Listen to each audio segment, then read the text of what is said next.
என்ன வேண்டும் உங்களுக்கு என்ற தலைப்பில் நல்ல பல விளக்கங்களை அளிப்பதற்காக மதுரையிலிருந்து உலக சமுதாய சேவா சங்கத்தின் பேராசிரியர் சுரேந்திரன் ஐயா அவர்கள் விண்ணலை வெளியே நம்முடன் இணைகிறார்கள். ஐயா அவர்களின் சிந்தனைக்குள் ஆழ்ந்து செல்வதற்கு முன்பாக ஐயாவை பற்றிய ஒரு சில விவர குறிப்புகளை அன்பர்களோடு பகிர்ந்து கொள்வதில் பெரும் மகிழ்ச்சி அடைகின்றோம். மதிப்பிற்கும் மரியாதைக்கும் உரிய பேராசிரியர் KS சுரேந்திரன் ஐயா அவர்கள் கல்வி தகுதியாக BBA CAAT DFR அதை தவிர ஆல்டர்னேட் தெரப்பியும் முடித்துள்ளார்கள். நமது டிப்ளமோ யோகாவும் பயின்றுள்ளார்கள். Flower மெடிசனில் diploma பயின்றுள்ளார்கள். மனவளக்கலையில் கிட்டத்தட்ட 14 வருடங்களாக தொண்டாற்றி வருகின்றார்கள். 10 வருடங்களாக மிக சிறப்பாக சேவை செய்து வருகின்றார்கள். முன்னாள் செயலாளர் மதுரை மண்டலம் என்ற பெருமைக்குரியவர். தற்போது துணை தலைவராக கோப்புதூர் மனவளக்கலை மன்ற அறக்கட்டளையில் சேவை செய்து வருகின்றார்கள். மேலும் ஐயர் பங்களா வேதாத்ரி மகரிஷி தவ மையம் மதுரையின் பொறுப்பாளராகவும் ஐயா அவர்கள் திறம்பட ஒரு சேவை செய்து வருகின்றார்கள். நமது மனவளக்கலை மட்டுமல்லாது ஹோமியோபதி, மலர் மருத்துவம், காய்கறி மருத்துவம், இயற்கை மருத்துவ ஆர்வலர், ஆராய்ச்சியாளர் என பன்முக திறமை கொண்ட ஐயா அவர்கள் தனியார் தொலைக்காட்சி ராஜ் டிவியில் தென் தமிழக மேலாளராக சிறப்பான பதவி வகித்து வேலை செய்து வருகின்றார்கள். ஐயா அவர்களின் துணைவியாரும் மனவளக்கலையில் ஆசிரியராக சேவை செய்வது குறிப்பிடத்தக்கது. இத்தகைய சிறப்பு வாய்ந்த ஐயா அவர்களை இன்றைய சிந்தனை உரையாக என்ன வேண்டும் உங்களுக்கு என்ற ஒரு தலைப்பில் நல்ல பல கருத்துக்களை வழங்க வருமாறு அன்பர்கள் சார்பாகவும் உலக சமுதாய சேவா சங்கத்தின் சார்பாகவும் வாழ்த்தி வணங்கி வரவேற்கின்றோம். வாழ்க வளமுடன் ஐயா. வாழ்க வையகம், வாழ்க வையகம், வாழ்க வளமுடன். குரு வாழ்க, குருவே துணை. குரு வாழ்க, குருவே துணை. குரு வாழ்க, குருவே துணை. அன்பிற்கினிய சிந்தனையாளர்களே, சான்றோர் பெருமக்களை, உங்களை இந்த இனிய காலை வேளையிலே சந்திப்பதில் பெரும் மகிழ்ச்சியும் மன நிறைவும் அடைகின்றோம். ஆசான் அருட்தந்தை யோகிராஜ் வேதாத்ரி மகரிஷி அவருடைய நோக்கமாகிய உலக சமாதானம், உலக அமைதி என்ற ஒரு நிலை அடைவதற்காக, உலக அமைதி என்ற ஒரு நிலை அடையும் வழிமுறையாக ஒவ்வொரு தனி மனிதனும் அமைதி பெற வேண்டும் என்ற எண்ணத்திலே சில தனி மனிதர்களால் இணைய பெற்றது குடும்பம், பல குடும்பங்களால் இணைய பெற்றது இந்த ஊர் சமுதாயம், பல ஊர்களால் இணைய பெற்றது நாடு, பல நாடுகளால் இணைய பெற்றது உலகம். எனவே உலக அமைதியினுடைய தொடக்கம் என்பது ஒவ்வொரு தனி மனிதனிலிருந்து தொடங்க வேண்டும் என்ற அடிப்படையில் தனி மனித உடல் ஆரோக்கியத்திற்காக உடற்பயிற்சி முறைகளையும், உயிர் திணிவு பெற்று வலிமை பெற்று நீண்ட ஆயுள் பெறுவதற்கு காயகல்ப பயிற்சி முறைகளையும், மனம் அமைதி பெறுவதற்கு அகத்தவம் தியான பயிற்சி முறைகளையும், மனம் தெளிவு பெற்று அறிவிலே உயர்வு பெறுவதற்கு அகத்தாய்வு பயிற்சி முறைகளையும் மனவளக்கலை என்ற பெயரிலே தொகுத்து வைத்திருக்கின்றார்கள் ஆசான் அருட்தந்தை யோகிராஜ் வேதாத்ரி மகரிஷி அவர்கள். இந்த உன்னதமான உலக சமாதானம், உலக அமைதி என்ற ஒரு திட்டத்திலே நாம் நம்மையும் இணைத்துக் கொள்வதன் பொருட்டு இந்த பயிற்சி முறைகளை முறையாக செய்து வருவோம் என்று உறுதிமொழி ஏற்றுக்கொண்டு சங்கல்பம் செய்து கொண்டு இன்றைய இந்த நிகழ்வினை நிறைவாக நடத்தி தரும்படி எல்லாம் வல்ல பேராற்றலையும் ஆசான் அருட்தந்தை யோகிராஜ் வேதாத்ரி மகரிஷி அவர்களையும் பிரபஞ்சம் முழுவதும் நிறைந்திருந்து நம்ம எப்பொழுதும் வழிநடத்தி கொண்டிருக்கக்கூடிய அனைத்து குருமார்களையும் வணங்கி இந்த நிகழ்வை தொடங்குகிறோம். வாழ்க வளமுடன், வாழ்க வளமுடன், வாழ்க வளமுடன். ரொம்ப மகிழ்ச்சியாக மன நிறைவாக இருக்கிறது இந்த நம்முடைய இந்த வேதாத்திரிய இணையதள வகுப்பு மூலமாக உங்கள் அனைவரையும் சந்திக்கிறதுல.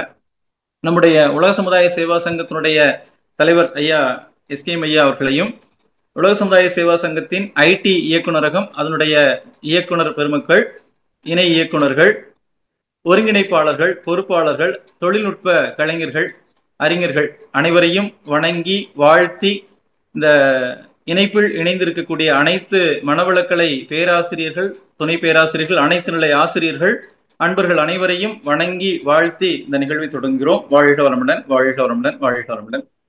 நம்முடைய இந்த நல்ல நாள்ல நம்ம சிந்தனைக்கு எடுத்துக்கக்கூடிய ஒரு தலைப்பு என்பது உங்களுக்கு என்ன வேணும் அப்படி சொல்லி ஒரு கேள்வியை நம்ம மகிழ்ச்சி கேட்டிருக்கிறாங்க. இது நம்முடைய தனிப்பட்ட முறையிலே நாம எடுத்திருக்கக்கூடிய ஒரு விளக்கமோ அல்லது சிந்தனையோ இல்லை.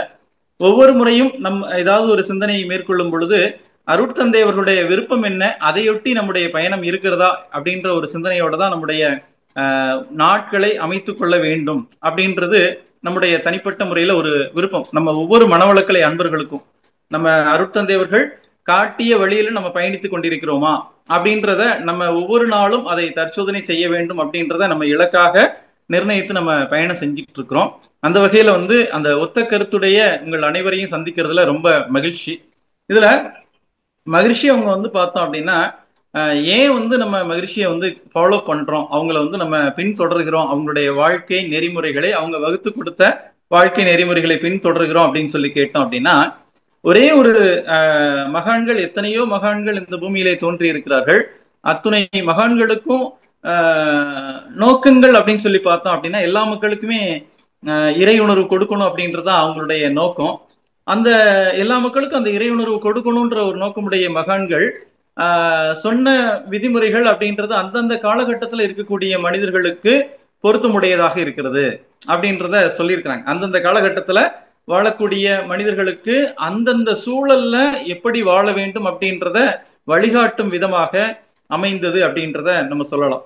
அந்த வகையில அருட்தந்தையவர்கள் இன்றைய காலகட்டத்திற்கு, அதாவது நமக்கு தத்துவங்கள்ல சொல்லப்பட்ட ஒரு விஷயம் என்னன்னு சொல்லி கேட்டோம் அப்படின்னா, நமக்கு கீதை முதற்கொண்டு அனைத்து தத்துவங்களையும் சொல்லப்பட்ட விஷயம், எந்தெந்த நேரத்துல இந்த உலக மக்களுக்கு வழிகாட்டுவதற்கு ஒரு தேவை ஏற்படுகிறதோ அந்த சூழலில் நானே அவதாரம் எடுப்பேன் அப்படின்றத சொல்லி இருக்கிறதா நமக்கு சொல்லி இருக்கிறாங்க இல்லைங்களா.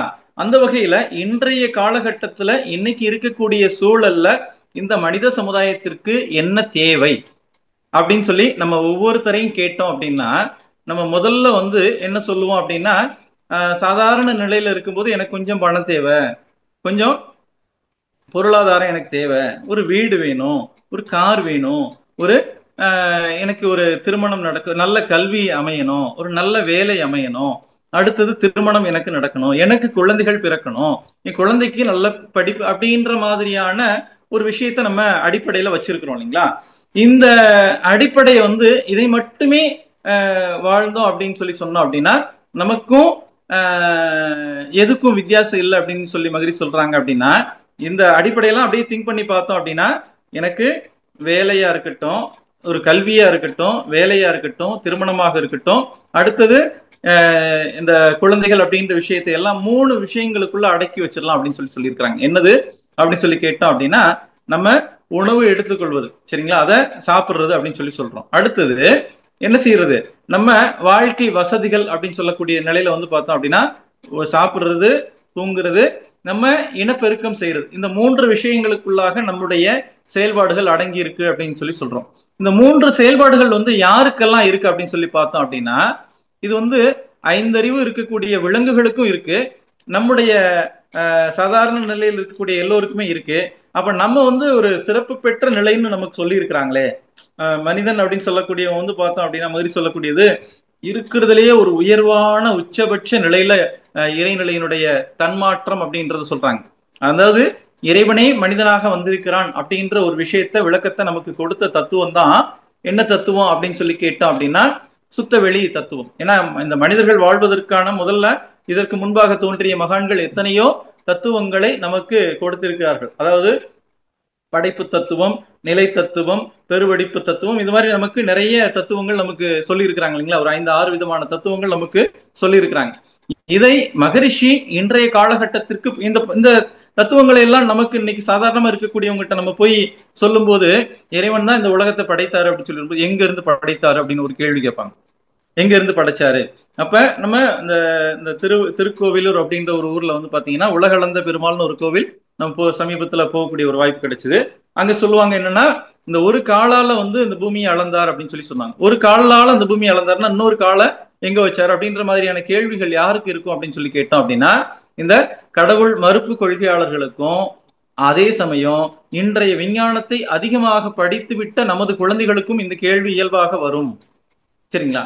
அந்த குழந்தைகளுக்கும் பொருத்தமுடைய விளக்கத்தை கொடுக்க வேண்டியது நமது பொறுப்பு, கடமை அப்படின்னு சொல்லிட்டு மாதிரி சொல்லியிருக்காங்க. இன்னைக்கு வந்து வாழ்க்கைய வாழ்வதற்கான வழிமுறைகள், நெறிமுறைகளை கொடுத்திருக்கிறாங்க நம்ம முன்னோர்கள்.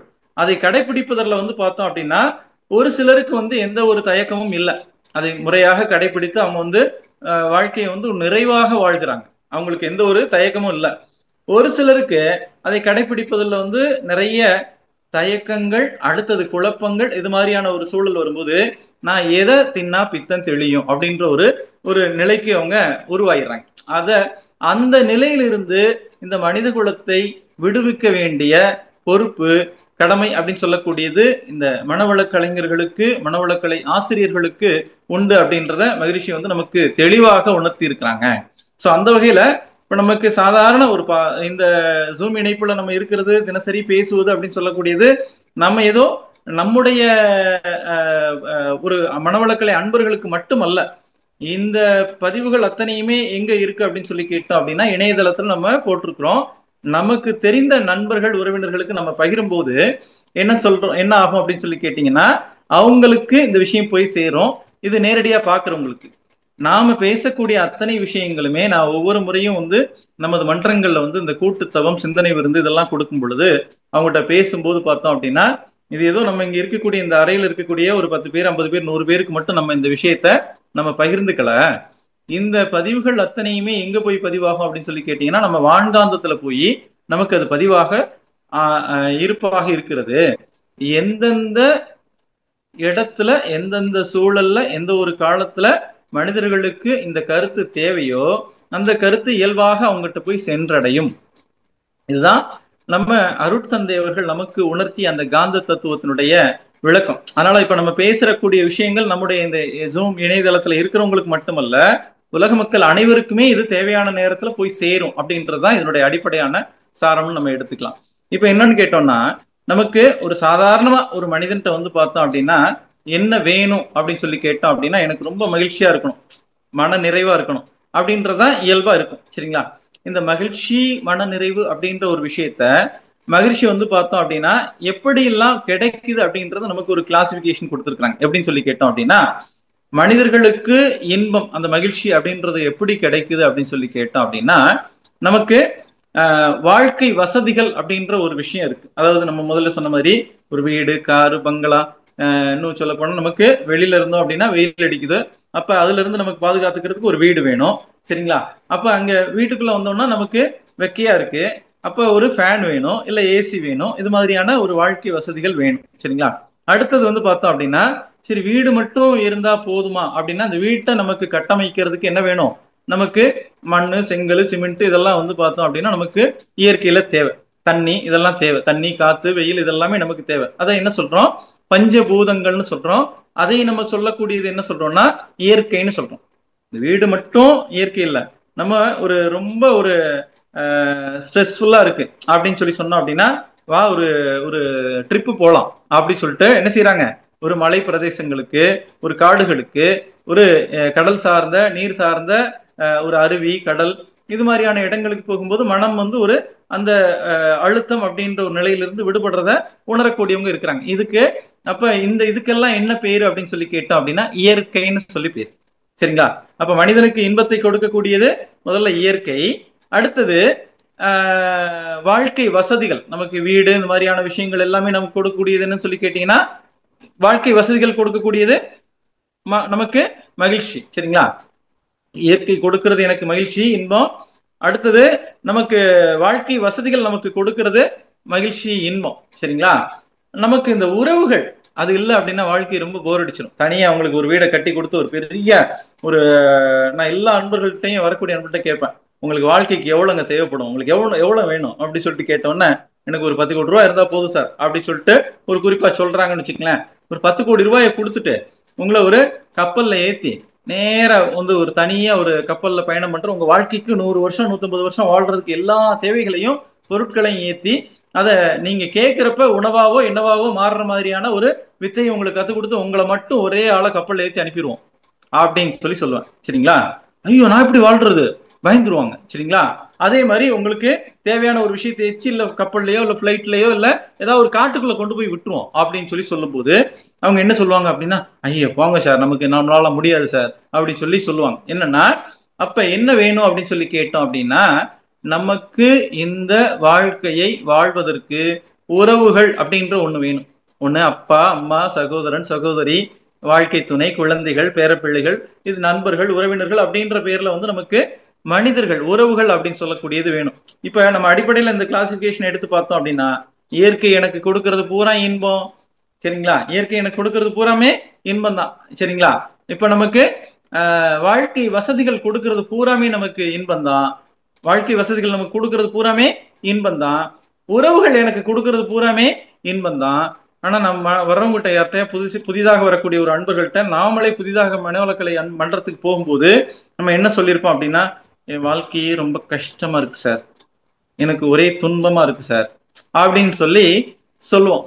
ஏன் இந்த துன்பம் வருகிறது அப்படின்ற ஒரு கேள்வியை நாம எடுத்துக்கொண்டு ஆராய்ச்சி செய்தோமானால், மனித இனம் உயிரினங்கள் மனித இனம் மற்றும் உயிரினங்கள் அனுபவிக்கக்கூடிய ஒரு உணர்ச்சி அப்படின்னு சொல்லக்கூடியது வந்து பார்த்தோம் அப்படின்னா, மாதிரி சொல்லக்கூடியது துன்பம், இன்பம், அமைதி, பேரின்பம். இந்த 4 தான் வந்து மகிழ்ச்சிக்கு நமக்கு விளக்கமா கொடுத்துருக்காங்க. மனிதர்கள் அனுபவிக்கக்கூடிய உணர்ச்சி நிலைகள், நம்ம இருக்கக்கூடிய உணர்ச்சி நிலைகள் அப்படின்னு சொல்லக்கூடியது அது சொல்லுவாங்க இல்லைங்களா மகிழ்ச்சி. இந்த முதலே சொன்ன இல்லைங்களா, அதாவது சாப்பிடுறது, தூங்குறது, இன விருத்தி செய்யறது, அத மாதிரி சொல்லுவாங்க. தின்று திரிந்து உறங்கவோ பிறந்தோம், தின்று திரிந்து உறங்கவோ பிறந்தோம், என்று நினைந்ததால் ஏன் என உணர்ந்தோம், என்று நினைந்ததால் ஏன் என உணர்ந்தோம், அன்றாட வாழ்வை அறிந்து அனுபவிக்க, அன்றாட வாழ்வை அறிந்து அனுபவிக்க, இன்றேனும் விரைந்து, இன்னைக்காவது நீ வேகமா விரைந்து, என்ன சொல்றாங்க, விரைந்து எழுச்சி பெற்று உய்வீர், விரைந்து எழுச்சி பெற்று உய்வீர். நீ சாப்பிட்டு தூங்கிட்டே இருக்காத, என்ன இன்னைக்காவது வேகமா வா அப்படின்னு சொல்லி சொல்றாங்க. சரிங்களா? அத நம்ம கரெக்டா மகிழ்ச்சி சொல்லக்கூடிய விஷயங்களை அப்படியே கடைபிடித்துட்டே வந்தோம் அப்படின்னா, முதல்ல சொன்னோம் இல்லைங்களா, துன்பம், துன்பத்தை அப்படியே கடந்து வந்தாச்சுன்னா இன்பம், அதை அப்படியே நம்ம ஒரு முறையோடு அனுபவிச்சுட்டோம் அப்படின்னா அமைதி, அமைதியில் அப்படியே நீடித்து நிலைத்து இருக்கும்போது அது பேரின்பம். அமைதியில நீடித்து நிலைத்து இருக்கும்போது பேரின்பம். இப்ப எப்ப எனக்கு அது இன்பம்னு எனக்கு தெரியும், இப்ப அந்த கவியில நமக்கு சொல்றாங்க, பூரண தூளமும் பொருந்து சூக்குமமும் காரணமான கருவையும் அறிந்து ஆரணமான அணுவறிந்து சுடர் தாரண மோக, தாரண மோக மௌன தவத்தில் நிலை பெற அன்பர்களே வாரீர் அப்படின்னு சொல்லி சொல்லுவாங்க இல்லைங்களா. அப்ப நமக்கு இந்த வாழ்க்கையில இருக்கக்கூடிய இந்த 4 நிலைகள் சொன்னோம் இல்லைங்களா, எது துன்பம், இன்பம், அமைதி, பேரின்பம். இப்ப நமக்கு இந்த பேரின்ப நிலையை அடையணும் அப்படின்னு சொல்லி சொன்னோம் அப்படின்னா, முதல் விஷயம், நம்ம எப்ப இந்த மன்றத்துக்கு வந்திருக்கிறோம் அப்படின்னு ஒரு கேள்வியை எடுத்து பார்த்தோம் அப்படின்னா, நம்ம மன்றத்துக்கு வந்தது எப்ப வந்திருக்கோம் அப்படின்னா, ஏதாவது ரொம்ப தாங்க முடியாத கஷ்டம் அப்படின்னா தான் வருவோம். புதுசா நம்ம மன்றத்துக்கு வர்றது, புதுசா வர்றவங்க யார் வருவாங்க அப்படின்னு சொல்லி கேட்டீங்கன்னா, ரொம்ப எனக்கு தாங்க முடியாத துன்பம் அப்படின்றது வரும்போது தான் நம்ம மன்றத்துக்கு வருவோம். சரிங்களா? ஆனா மகிழ்ச்சி அந்த அந்த அன்பர்களே வாரீர் அப்படின்ற கவியிலே நமக்கு என்ன சொல்றாங்கன்னா, எத்தனை ஆயிரம் ஆயிரம் இன்பங்கள் இவ்வுலகெங்கும் பேரண்டம் முழுவதும், எத்தனை ஆயிரம் ஆயிரம் இன்பங்கள் இவ்வுலகெங்கும் பேரண்டம் முழுவதும் அதன் அருள் ஆட்சியாக யாரு நிறைந்திருக்கு, அத்தன் நிறைந்துள்ளான் அப்படின்னு சொல்லி சொல்றாங்க. சரிங்களா? அறிவை விரித்து, அறிவை விரித்து அனைத்தும் பெற்று இன்பமுற, அறிவை விரித்து அனைத்தையும் நாம் பெற்று இன்பமுற வேண்டும் அப்படின்னு சொல்லி நமக்கு ஒரு அந்த பாடல்ல நமக்கு அன்பர்களே வாரீர், அன்பர்களே வாரீர் அப்படின்னு சொல்லிட்டு நம்மள முதல் நாள் நம்மள மகிழ்ச்சி அழைக்கிறாங்க. போகும்போது நமக்கு எனக்கு ரொம்ப துன்பமா இருக்கு சார், எனக்கு ரொம்ப துன்பமா இருக்கு சார் அப்படின்னு சொல்லி நம்ம சொல்லிக்கிட்டே இருக்கிறோம் இல்லைங்களா. இப்ப நமக்கு என்ன வேணும்னு சொல்லி கேட்டோம் அப்படின்னா, எனக்கு வாழ்க்கையில இன்பம் தான் வேணும், இயற்கை கொடுக்கிறது இன்பம், வாழ்க்கை வசதிகள் கொடுக்கிறது இன்பம், நமக்கு உறவுகள் கொடுக்கிறது இன்பமா இருந்தாலும் என் வாழ்க்கை துன்பமா இருக்கு அப்படின்னு சொல்லி வரும்போது, இப்ப நமக்கு ஒரு உதாரணத்துக்கு இந்த இன்பத்தை அனுபவிக்கிறதுக்கு எனக்கு என்ன வேணும் அப்படின்னு சொல்லி ஒரு கேள்வி வருது. என்ன கேள்வினா, இப்ப நமக்கு இந்த இயற்கை கொடுக்கிறது இன்பம், வாழ்க்கை வசதிகள் கொடுக்கிறது இன்பம், எனக்கு உறவுகள் கொடுக்கிறது இன்பம் அப்படின்னு சொன்னாலும் எனக்கு துன்பமா இருக்கு அப்படின்னு சொல்லி சொன்னோம் அப்படின்னா, அங்க என்ன குறைபாடு இருக்கிறது அப்படின்ற ஒரு கேள்வியை நமக்குள்ளாக எடுத்து ஆராய்ச்சி பண்ணணும் அப்படின்னு சொல்லிட்டு மாதிரி சொல்றாங்க. என்ன சொல்றாங்கன்னா, ஒரு இன்பத்தை நம்ம அனுபவிக்கணும் அப்படின்னா, என்னை வந்து இப்ப ஒரு வீட்டுல இருக்கிற ஒரு பெரியவங்களை நம்ம கூப்பிடுறோம், எங்க கூப்பிடுறோம், வாங்க அப்படி ஒரு குற்றாலம், நல்ல இன்னைக்கு சீசன், நல்ல தண்ணி உழுகுது அப்படி சொல்லி குற்றாலம் போகலாம், இல்ல கொடைக்கானல் போகலாம், இல்ல ஊட்டி, இல்ல மூணாறு, இந்த மாதிரி மைசூர், அந்த மாதிரியான குளிர் பிரதேசங்களுக்கு நம்ம போகலாம், இல்ல நமக்கு ஒரு காசி யாத்திரை போகலாம், இல்ல நமக்கு இந்த மாதிரி ரிஷிகேஷ் அந்த மாதிரியான கேதார்நாத் அந்த மாதிரியான இடங்களுக்கு நம்ம போகலாம் அப்படின்னு சொல்லி நம்ம சொல்றோம் அப்படின்னு வச்சுக்கோங்களேன். அவங்க உடல் நலமாக இருந்தால் மட்டும்தான் என்ன செய்ய முடியும், அங்க நம்ம போக பயணத்திற்கு முதல்ல என்ன ஆகும், தயார், நான் ஓகே அப்படின்னு சொல்லி சொல்லுவாங்க. சரிங்களா? அவங்களால எழுந்து நடக்க முடியல, எழுந்து நடக்க முடியல. சரிங்களா? இப்ப நமக்கு என்ன வேணும் அப்படின்றத உங்களையே நீங்க கேட்டுக்குங்க. சரிங்களா? இப்ப நம்ம புதுசா ஒரு பாட்டு கூட வந்திருக்கீங்களா, எனக்கு இந்த தலைப்பு வந்து ஒரு 2-3 வாரத்துக்கு முன்னாடி இங்க மன்றத்துல ஒரு ஆசிரியரை தலைப்பு கூப்பிட்டு இருந்தேன். சரிங்களா? சிந்தனை விருந்து கொடுக்கறதுக்காக. அப்ப கூப்பிடும்போது ஐயா வந்து என்ன சொன்னாங்க அப்படின்னா, தலைப்பு என்னங்க அப்படின்னு சொல்லி கேட்கும்போது ஐயா ஒரு தலைப்பு சொன்னாங்க. சரிங்களா? அப்ப சொல்லும்போது சொல்றதுக்கு முன்னாடி நான் வீட்டுல இருந்து தான் பேசினேன். பேசும்போது பார்த்தோம் அப்படின்னா வீட்டுல குழந்தைகள் வந்து ஒரு பாட்டு போட்டிருந்தாங்க. அந்த பாட்டு வந்து பார்த்தோம் அப்படின்னா இந்த புதிதாக வந்திருக்கக்கூடிய ஒரு திரைப்படம். அதுல வந்து ஒரு அம்மா பாட்டு, என்ன வேணும் உனக்கு, சொர்க்கம் இங்க இருக்கு, வாழ்க்கையில் இன்பம் கொட்டி கிடக்கு அப்படின்னு சொல்லி சொன்னாங்க. என்ன வேண்டும் உனக்கு, சொர்க்கம் இங்க இருக்கு, வாழ்க்கையில் இன்பம் கொட்டி கிடக்கு அப்படின்னு சொல்லி சொல்றாங்க. சரிங்களா? அப்ப ஐயா சொன்ன தலைப்பு என்னன்னு சொல்லி கேட்டீங்கன்னா, ஆசை சீரமைத்தல். நான் கூப்பிட்ட பேராசிரியர் சொன்ன தலைப்பு ஆசை சீரமைத்தல். நம்ம ஆசை சீரமைத்தல் நான் குரூப்ல ஒரு மெசேஜ் போடுறேன், வாட்ஸ்அப்ல ஒரு மெசேஜ் போடுறேன். இல்ல இந்த மாதிரி ஜூம் மீட்டிங்க்கு ஒரு மெசேஜ் போட்டோம் அப்படின்னா நமக்கு எதுக்கு இந்த வித்தியாசமான, அம்மா பேசும்போது கூட சொன்னாங்க, ஐயா தலைப்பு வித்தியாசமா இருக்கு, நல்லா இருக்கு அப்படின்னு சொல்லி சொன்னாங்க. ஆசை சீரமைத்தல் அப்படின்ற ஒரு தலைப்பை நான் போட்டோம் அப்படின்னு வச்சுக்கங்களேன். ஆமா, ஆசை சீரமைத்தல்னு போனா அதே தான் சொல்லிக்கிட்டே இருப்பாங்க அப்படி சொல்லிட்டு என்ன செய்வோம், வீட்டிலேயே இருந்துக்கிறோம். சரிங்களா? இப்ப இதே இன்னைக்கு இந்த தலைப்பையே வந்து நம்ம ஆசை சீரமைத்தல் அப்படின்னு சொல்லி போட்டோம் அப்படின்னா, ஆமா ஏற்கனவே சொன்னது தானே சொல்லுவாங்க அப்படின்னு சொல்லிட்டு என்ன செய்வோம், நம்ம வீட்டுல மற்ற வேலைகளுக்கு நம்ம முக்கியத்துவம் கொடுப்போம். அதைத்தான் வந்து என்ன சொல்லியிருக்கோம்னா, ஒரு மாற்று வார்த்தைகளை பயன்படுத்தி என்ன வேணும் உங்களுக்கு, இதுதான் வந்து என்னன்னு சொல்லி கேட்டீங்கன்னா ஆசை சீரமைத்தல் அப்படின்ற ஒரு தலைப்பை தான் நம்ம இந்த இதுல பார்க்க இருக்கிறோம். அப்ப நமக்கு உங்களுக்கு இந்த வாழ்க்கையில இருக்கக்கூடிய இன்ப துன்பத்தை, இப்ப நான் சொன்னேன் இல்லைங்களா, நீங்க நம்ம பிறந்தது வந்து பார்த்தோம் அப்படின்னா வெறும் இன்பத்தை மட்டும் அனுபவிக்கிறதுக்கு இல்ல, 4 விதமான அனுபவங்கள், துன்பம், இன்பம், அமைதி, பேரின்பம், இந்த 4ஐயும் நம்ம அனுபவிச்சே ஆகணும். சரிங்களா? அதுக்கு தான் வந்திருக்கிறோம், ஏதோ ஒன்றை மட்டும் நம்ம அனுபவிக்கிறதுக்கு வரல. இப்ப இந்த 4ஐயும் அனுபவிக்கணும் அப்படின்னு சொல்லி சொன்னோம் அப்படின்னா, முதல்ல வந்து எனக்கு இந்த, அதாவது இன்பமும் அங்க இருக்கு, துன்பமும் இருக்கு, இந்த 2ஐயும் அனுபவிக்கிறதுக்கு எனக்கு என்ன வேணும் அப்படின்னு சொல்லி கேட்டீங்கன்னா, முதல்ல ஆரோக்கியமான உடல் வேணும். எனக்கு நான் சொன்ன மாதிரி ஒரு ஊட்டிய, கொடைக்கானல, குற்றாலம், இல்ல பத்ரிநாத், கேதார்நாத், ரிஷிகேஷ் இந்த மாதிரி கூட்டு போறாங்க அப்படின்னு சொன்ன, காசி ராமேஸ்வரன் போகணும்னா கூட எனக்கு என்ன வேணும், முதல்ல physically I am fit.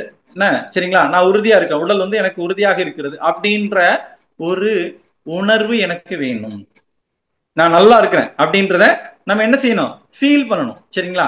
Physically I am fit, நான் I can able to travel, நான் என்னால பயணம் செய்ய முடியும் அப்படின்ற ஒரு நிலை நமக்கு வேணும். அதுக்கு தான் வந்து பாத்தீங்கன்னா இந்த உடற்பயிற்சி முறைகளை முறையாக கொடுத்திருக்கிறாங்க. சரிங்களா? அதை கரெக்டா ஃபாலோ பண்ணணும்னா நீங்க எழுதி வச்சுக்கலாம், உங்களுக்கு இப்ப இருக்கக்கூடிய நிலையை விட உங்கள் உடல் நிலை நலம் பெறும், நிச்சயமாக கூடுதலாக நல்ல நிலையில் நீங்கள் வர முடியும்.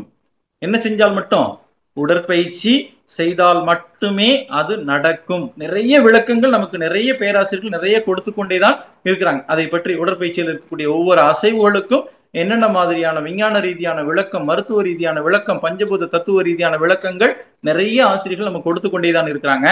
இதனுடைய முக்கியத்துவத்தை நமக்கு மகான் திருமூலர் நமக்கு சொல்லியிருக்கிறாங்க. சரிங்களா? உடம்பார் அழியின் உயிரார் அறிவள், உயிரார் அழிவர், திறம்பட மெய்ஞானம் சேரவும் மாட்டார், திறம்பட மெய்ஞானம் சேரவும் மாட்டாருன்னு. சரிங்களா? டிக்ளேர் பண்ணிட்டாங்க, எழுதி வச்சிருக்கிறாங்க, அச்சு பதிச்ச மாதிரி பதிச்சு வச்சிருக்காங்க. இதுல கல்லுல இது பதிக்கிறாங்க இல்லைங்களா, அந்த மாதிரி பதிச்சாச்சு. சரிங்களா? திறம்பட மெய்ஞானம் எப்ப, உங்கள் உடல் நலமாக இல்லைன்னு நீங்க சொன்னீங்கனாலே. சரிங்களா? நான் நல்லா இருக்கிறேன் அப்படின்றத நம்ம என்ன செய்யணும், நம்ம சொல்லிக்கிட்டே இருக்கணும். நான் நல்லா இருக்கிறேன், நான் ஆரோக்கியமா இருக்கிறேன், நான் மகிழ்ச்சியா இருக்கிறேன், நான் மன நிறைவாக இருக்கிறேன், நான் பேரின்ப கழிப்பில் இருக்கிறேன். மகிழ்ச்சி சொல்லுவாங்க இல்லைங்களா, பேரின்ப கழிப்பில் இருக்கிறேன், நான் எப்பொழுதும் இறை அருள் பெற்று இருக்கிறேன். அதுக்கெல்லாம் முதல்ல தொடக்கம் எங்க வேணும்னா, இந்த உடம்பு நல்லா இருந்தா தான் நம்மளால சொல்லவே முடியும். அப்ப உடம்பை வளர்க்கும் உபாயம் அறிந்தேன், உயிர் வளர்த்தேன். சரிங்களா? அப்படின்னு சொல்லி சொல்றாங்க. சரிங்களா? அப்ப இந்த உடலை, உடம்பினை முன்னம் இழுக்கு என்று இருந்தேன். என்ன சொன்னாங்க, காயமே இது பொய்யடா, வெறும் காற்றடைத்த பையடா அப்படின்னு சொல்லிட்டு, உடம்பினை முன்னம் இழுக்கு என்று இருந்தேன், உடம்பினில் உள்ளே ஒரு பொருள் கண்டேன். உடம்பினுள் உள்ளே ஒரு பொருள் கண்டேன், உடம்பினின் உள்ளே உத்தமன் குடிகொண்டு இருக்கிறான் என்று உடம்பினை யான் இருந்து ஓம்புகின்றேன் அப்படின்னு சொல்லிட்டு சொல்றாங்க. அந்த அளவுக்கு ஒரு முக்கியத்துவம் வாய்ந்த ஒரு விலை மதிப்பற்ற ஒரு பொருள் உங்களுக்கு கிடைத்திருக்கிறது. சரிங்களா? எப்படின்னு சொல்லி கேட்டோம் அப்படின்னா, நமக்கு ஒரு இந்த வாழ்க்கையில ஒரு அடிப்படையான விஷயம், நமக்கு இந்த வாழ்க்கை இன்பங்களை அனுபவிக்கிறதுக்கு மகரிஷி சொன்ன மிகப்பெரிய விஷயம் என்னன்னு சொல்லி கேட்டீங்கன்னா, உடற்பயிற்சி செய்யுங்கள். அடிப்படையில பேஸ். ஏன் உடற்பயிற்சி செய்யணும் அப்படின்னா, நம்ம டெய்லி நமக்கு நிறைய நேரம் இருந்தாலும் என்ன செய்யறோம் அப்படின்னா, நமக்கு இதை சரி வேலை செய்யறோம். வீட்டுல இருக்கிறவங்களா இருக்கட்டும், வெளியில இருக்கிறவங்களாகட்டும், என்ன செய்யணும்னா நிறைய வேலைகளை செய்யறோம். சரிங்களா? நிறைய வேலை செஞ்சுட்டு என்ன செய்வோம், வீடு கூட்டுறதுக்கு 1 மணி நேரம், பாத்திரம் தேய்க்கிறதுக்கு 1 மணி நேரம், துணி துவைக்கிறதுக்கு 1 மணி நேரம், சரிங்களா, மற்ற பராமரிப்புக்கெல்லாம் 1 மணி நேரம் அப்படி சொல்லிட்டு எல்லாத்துக்கும் ஒரு நேரத்தை செலவு பண்ணுவோம். மாதிரி சொல்லுவாங்க இல்லைங்களா, எல்லாத்துக்கும் ஒரு விலை மதிப்புன்னு ஒண்ணு இருக்கு. எல்லாத்துக்கும் ஒரு விலை மதிப்புன்னு ஒண்ணு இருக்கு. சரிங்களா? ஒரு பாத்திரத்துக்கு ஒரு விலை 100 ரூபாய் 1000 ரூபான்னு சொல்லி போட்டுக்கலாம். சரிங்களா? சட்ட துணிமணிக்கு ஒரு 1000 ரூபாய் அது மாதிரி நம்ம ரேட்டு போட்டுக்கலாம். சரிங்களா? அதே மாதிரி வீட்டுக்கு ஒரு ரேட்டு போட்டுக்கலாம். சரிங்களா? 50 லட்ச ரூபா அந்த மாதிரி நம்ம இடத்துக்கு தகுந்த மாதிரி 1 கோடி ரூபான்னு சொல்லிட்டு நம்ம இடத்துக்கு தகுந்த மாதிரி அமைப்புக்கு தகுந்த மாதிரி விலையும் நம்ம போட்டுக்கலாம். சரிங்களா? இதெல்லாம் என்ன செய்யலாம், நம்ம கொஞ்சம் காசு இருந்தா வாங்கிடலாம். சட்ட துணிமணியோ பாத்திரமோ இல்ல வீடோ நம்ம காசு இருந்தா வாங்கிக்கலாம் இல்லைங்களா? நம்ம கிட்ட எவ்வளவு பெரிய இந்த உலகத்துல இருக்கக்கூடிய அத்தனை வசதிகளையும் உங்ககிட்ட கொடுத்தாலும், பொருளாதாரத்தை உங்ககிட்ட கொடுத்து ஒரே ஒரு சொட்டு ரத்தத்தை உற்பத்தி பண்ணி கொடுங்க மகிழ்ச்சி கேட்கிறாங்க. ஒரே ஒரு சொட்டு ரத்தத்தை உற்பத்தி பண்ணி கொடுங்களேன் பார்ப்போம் அப்படி சொல்லி கேட்கிறாங்க. இட் இஸ் பாசிபிள் அப்படின்னு சொல்லி கேட்டோம் அப்படின்னா என்னது, முடியாது. அப்ப ரத்தமே முடியாதுன்னா உறுப்புகள், இந்த கண்ணு இருக்கு, இதுல இருக்கக்கூடிய அந்த பார்வை எத்தனை மெகா பிக்சல் அப்படின்றது எந்த விஞ்ஞானிக்கும் தெரியாது. கண்களுடைய மெகா பிக்சல் என்னன்றது நம்ம கேமரா சொல்றோம் 50 எம்பில இருக்கு, எத்தனை எம்பில இருக்குன்னு நம்ம கேமராவுடைய இது தரம் சொல்றோம் இல்லைங்களா? இருக்கிறதுலே விலை உயர்வான கேமரா எதுன்னா நம்முடைய கண்கள். சரிங்களா? விலை உயர்வான நமக்கு என்னது, மைக்கு, இந்த நமக்கு நாக்கு, இதன் மூலமாக வரக்கூடிய ஒளி. சரிங்களா? ஸ்பீக்கர் சொல்லுங்களா, மைக்கு பார்த்தோம் அப்படின்னா இது நம்ம ஒளி வாங்கி இல்லைங்களா, காது. இந்த மாதிரி இதெல்லாம் நம்ம ஒரு விலையை வச்சு வேற ஒண்ணு நான் வாங்கிக்கிறேன் சார் அப்படின்னு சொல்லி சொல்லுவோம். சரிங்களா? இது ஒரு கல்லீரல் டிரான்ஸ்பிளான்டேஷன் பண்ணோம்னா 1 கோடி ரூபாய் இன்னைக்கு ரேட்டு. எவ்வளவு? ஒரு மருத்துவத்துறையில போய் நீங்க கல்லீரல் டிரான்ஸ்பிளான்டேஷன் பண்ணணும்னா 1 கோடி ரூபாய் சொல்றாங்க. சரிங்களா? சார் நமக்கு பாத்தீங்கன்னா அந்த பொருள் ஏதோ சாதாரணமா கிடைத்து விட்டதுனால அதுக்கு நமக்கு மதிப்பு தெரியவில்லை, அதனுடைய மதிப்பு நமக்கு தெரியல அப்படின்னு சொல்லி சொல்றாங்க. மாற்று உறுப்பே பொறுத்துறாங்க. ஒரு கல்லீரலோ இருதயம் வரைக்கும் இன்னைக்கு மாற்று உறுப்பு கொண்டு வந்துட்டாங்கன்னு வச்சுக்கோங்களேன். மாற்று உறுப்பு இருதயமோ கல்லீரலோ இல்ல சிறுநீரகமோ மண்ணீரலோ இல்ல ஏதோ ஒண்ணு மாற்று உறுப்பு நமக்கு பொறுத்துறாங்க. கையோ காலோ ஒரு மாற்று உறுப்பு பொறுத்துறாங்க அப்படின்னா, இப்ப பேசுற மாதிரி நம்மளால பேச முடியுமா? இப்ப சிரிக்கிற மாதிரி சிரிக்க முடியுமா? இப்ப நடக்கிற மாதிரி நடக்க முடியுமா? இப்ப ஓடுற மாதிரி நம்மளால ஓட முடியுமா அப்படின்னு சொல்லி கேட்டீங்கன்னா முடியாது. அப்ப பாத்திரம் ஒரு 500 ரூபாய் 1000 ரூபாய் கொடுத்து வாங்குற பாத்திரத்தை சுத்தம் பண்றோம், நமக்கு வீடை சுத்தம் பண்றோம், 1000 2000 கொடுத்து வாங்குற துணிமணிகளை சுத்தம் பண்றோம் டெய்லி. சரிங்களா? கந்தையானாலும் கசக்கி கட்டு தத்துவம்லாம் கரெக்டா சொல்லிடுவோம். சரிங்களா? விலை மதிப்பே இல்லாத ஒரு பொருள், இருக்கிறதுலே ஒரு விலை மதிப்பற்ற ஒரு பொருள் இதுன்னு சொல்லி கேட்டீங்கன்னா இந்த நமக்கு மனிதர்களுக்கு இருக்கிறதுலே விலை மதிப்பற்ற ஒரு பொருள். சரிங்களா? அதுக்கு நீங்க எவ்வளவு காசு கொடுத்தாலும் அது என்ன செய்யாது, பத்தாது. சரிங்களா? அதுக்கு நிகர் கிடையாது. ஏன்னா ஒரு உடல்நிலை சரியில்லாம படுத்த படுக்கையில் இருக்கவட்ட போய் 10 கோடி ரூபாய் நீங்க பணத்தை கொடுங்களேன், அவர் என்ன சொல்லுவாரு? ஐயா இதை வச்சு நான் என்னையா பண்ண போறேன், ரசா நீ தானே வச்சுக்க. உங்க தாத்தா பாட்டி யாராவது ஒரு 80 வயசுக்கு மேல ரொம்ப நடக்க முடியாம இருக்கிறவங்ககிட்ட போய் கொடுத்தீங்கன்னா எனக்கு எதுக்குப்பா நீ வச்சுக்குப்பா அப்படிதான் சொல்லுவாங்க. அவங்களுக்கு என்ன தேவைன்னா ஆரோக்கியமான உடல். இந்த வாழ்க்கை இன்பங்களை அனுபவிப்பதற்கு மனிதனுக்கு முதல் தேவை என்பது உடல் நலம். வாழ்க்கை இன்பங்களை அனுபவிப்பதற்கு சரி உடல் நல்லா இருக்குன்னு வச்சுக்கங்களேன். உடல் நல்லா இருந்தா நம்ம என்ன தெரியுமா பண்ணுவோம்? இப்ப உங்களை கூப்பிடுறாங்க, ஊட்டி போலாம், கொடைக்கானல் போலாம், குற்றாலம் போலாம், பத்ரிநாத், கேதார்நாத், காசி, ராமேஸ்வரம், கொடைக்கானல் அப்படி சொல்லி போடலாம் அப்படி சொல்லி கூப்பிட்டா ஓகே எதுல போறோம், என்னைக்கு போறோம், அடுத்த கேள்வி எதுல போறோம், என்னைக்கு போறோம், அடுத்த கேள்வி யார் யார் போறோம் அப்படின்னு சொல்லிட்டு ஒரு கேள்வி கேட்போம். யார் கூட போறோம்? சரினா நானு என் தங்கச்சி எங்க அக்கா அப்படி சொன்னா, உன் தங்கச்சி வந்தா நான் வரமாட்டேன், உன் தங்கச்சி வந்தா நான் என்ன செய்ய மாட்டேன், வரமாட்டேன். முதல்ல சொன்னோம் இல்லைங்களா, நமக்கு உடல் நலம் இருக்கணும். எதுக்கு? வாழ்க்கை இன்பங்களை அனுபவிப்பதற்கு. இது இயற்கை கொடுக்கிற இன்பங்களையும் உறவுகள் கொடுக்கிற இன்பங்களையும் வாழ்க்கை வசதிகள் கொடுக்கிற இன்பங்களையும் அனுபவிப்பதற்கு எனக்கு என்ன வேணும்னு சொல்லி கேட்டீங்கன்னா, நல்ல உடல் நலம் வேண்டும். அடுத்தது என்ன வேணும்? உன் தங்கச்சி வந்தா வரமாட்டேன், உங்க அம்மா வந்தா வரமாட்டேன், உங்க அண்ணே வந்தா வரமாட்டேன், அவங்க வந்தா வரமாட்டேன், இவங்க வந்தா வரமாட்டேன்னு சொல்லிட்டு நம்ம என்ன செஞ்சு வச்சிருப்போம் அப்படின்னா கண்டிஷனிங் மைண்ட். இதுக்கு மாதிரி சொல்லக்கூடியது என்ன சொல்லுவாங்க? இதுக்கு மகிழ்ச்சி ஒரு வார்த்தையை நமக்கு ரொம்ப அழகாக சொல்லுவாங்க. சரிங்களா? நமக்கு எல்லை கட்டிய மனநிலை, இதுக்கு பேர் கண்டிஷனிங் மைண்ட் அப்படின்னு சொல்லி சொன்னோம் அப்படின்னா அது ஒரு எல்லை கட்டிய மனநிலை அப்படின்னு சொல்லி சொல்லுவாங்க. சரிங்களா? இத நமக்கு இன்ப ஊற்று என நிறைந்த இறைவா எனும் போதிலே ஏற்படும் ஓர் இன்பமதை எவ்வாறு சொல்வேன். எதுக்கு இந்த தத்துவங்கள், தன்மாற்ற தத்துவம் எது சொன்னாங்கன்னா, சுத்த வெளி தன்னையே இறுக்கி சூழ்ந்தி அழுத்தி கொண்டு இறை துகளாக விண்ணாக காற்றாக நெருப்பாக நீராக நிலமாக பஞ்சபூதங்களாக அதிலிருந்து ஓரறிவு தாவரம் முதற்கொண்டு ஆறாவது அறிவு என்ற சிறப்பு பெற்ற நிலையிலே மனிதன் என்ற நிலையிலே வந்திருக்கு அப்படின்றத நமக்கு எல்லா தத்துவங்களும் தெரிந்து கொண்டு அவங்க வந்தா வரமாட்டேன், இவங்க வந்தா வரமாட்டேன் அப்படின்னா அவங்க இருக்கிற இடத்துக்கு நான் வரமாட்டேன் என்ன சொல்லுவான். மன்றத்திலே நமக்கு ஏதோ ஒரு காரணத்தினால யாரோ ஒருத்தர் வந்து நமக்கு நல்ல கருத்தே சொல்லியிருந்தாலும் அவர் நம்ம என்ன சொல்லுவான், அவர் என்னை ஏதாவது ஒண்ணு சொல்லிக்கிட்டே இருப்பாரு, நான் என்ன செய்ய மாட்டேன், அவர் இருந்தா வரமாட்டேன் இப்படி சொல்லிட்டு நம்மளை இயல்பா நம்ம ஒரு எல்லை கட்டிய மனநிலையை ஏற்படுத்தி கொண்டிருக்கிறோம். அதுதான் சொல்றாங்க. என்னது? அதாவது நமக்கு எல்லாம் வல்ல இறைநிலையே மனிதனாக வந்திருக்கிறது, ஏன் துன்பப்படுகிறது அப்படின்னு சொல்லிட்டு மகிழ்ச்சிட்ட ஒரு கேள்வி கேட்கும்போது மகிழ்ச்சி என்ன சொல்றாங்க, அது பூரண ஆற்றலோடு இருக்கிறது. இந்த எனக்குள்ளாக இருக்கக்கூடிய இறைநிலைக்கு எல்லா விதமான ஆற்றலும் இருக்குன்ட்டாங்க. எல்லா விதமான ஆற்றலும் இருக்குது, ஆனா பூரண ஆற்றல் குறுகிய மனநிலையோடு இருக்கிறது அப்படின்ட்டார். எனக்கு மட்டும்தான் எல்லாம் வேணும், எல்லாம் வல்ல இறையாற்றல் தான் இந்த உருவெடுத்து வந்திருக்குது. வந்துட்டு என்ன சொல்லுதான், எனக்கு மட்டும்தான் இந்த அனுபவங்கள், இந்த வசதிகள், இந்த வாய்ப்புகள் வேணும் அப்படின்னு சொல்லி நினைக்குதான். என்னது? நான் அனுபவிக்கக்கூடிய ஒரு இன்பத்தை, நான் அனுபவிக்கக்கூடிய வாழ்க்கை வசதிகளை, நான் அனுபவிக்கக்கூடிய ஒரு மகிழ்ச்சியை இந்த பூமியில் பிறந்திருக்கக்கூடிய எல்லா மனிதர்களும், இன்னும் சொல்ல போனா எல்லா உயிரினங்களும் பெற வேண்டும் அப்படின்ற நிலைதான் நம்ம என்ன செய்யறோம். அனைத்து உயிரும் ஒன்று என்ற அடிப்படையில் ஆற்றும் செயலெல்லாம் அன்பின் செயலாகும், அன்பும் கருணையும் இறையின் தன்மையாகும். அன்பும் கருணையும் இறையின் தன்மை.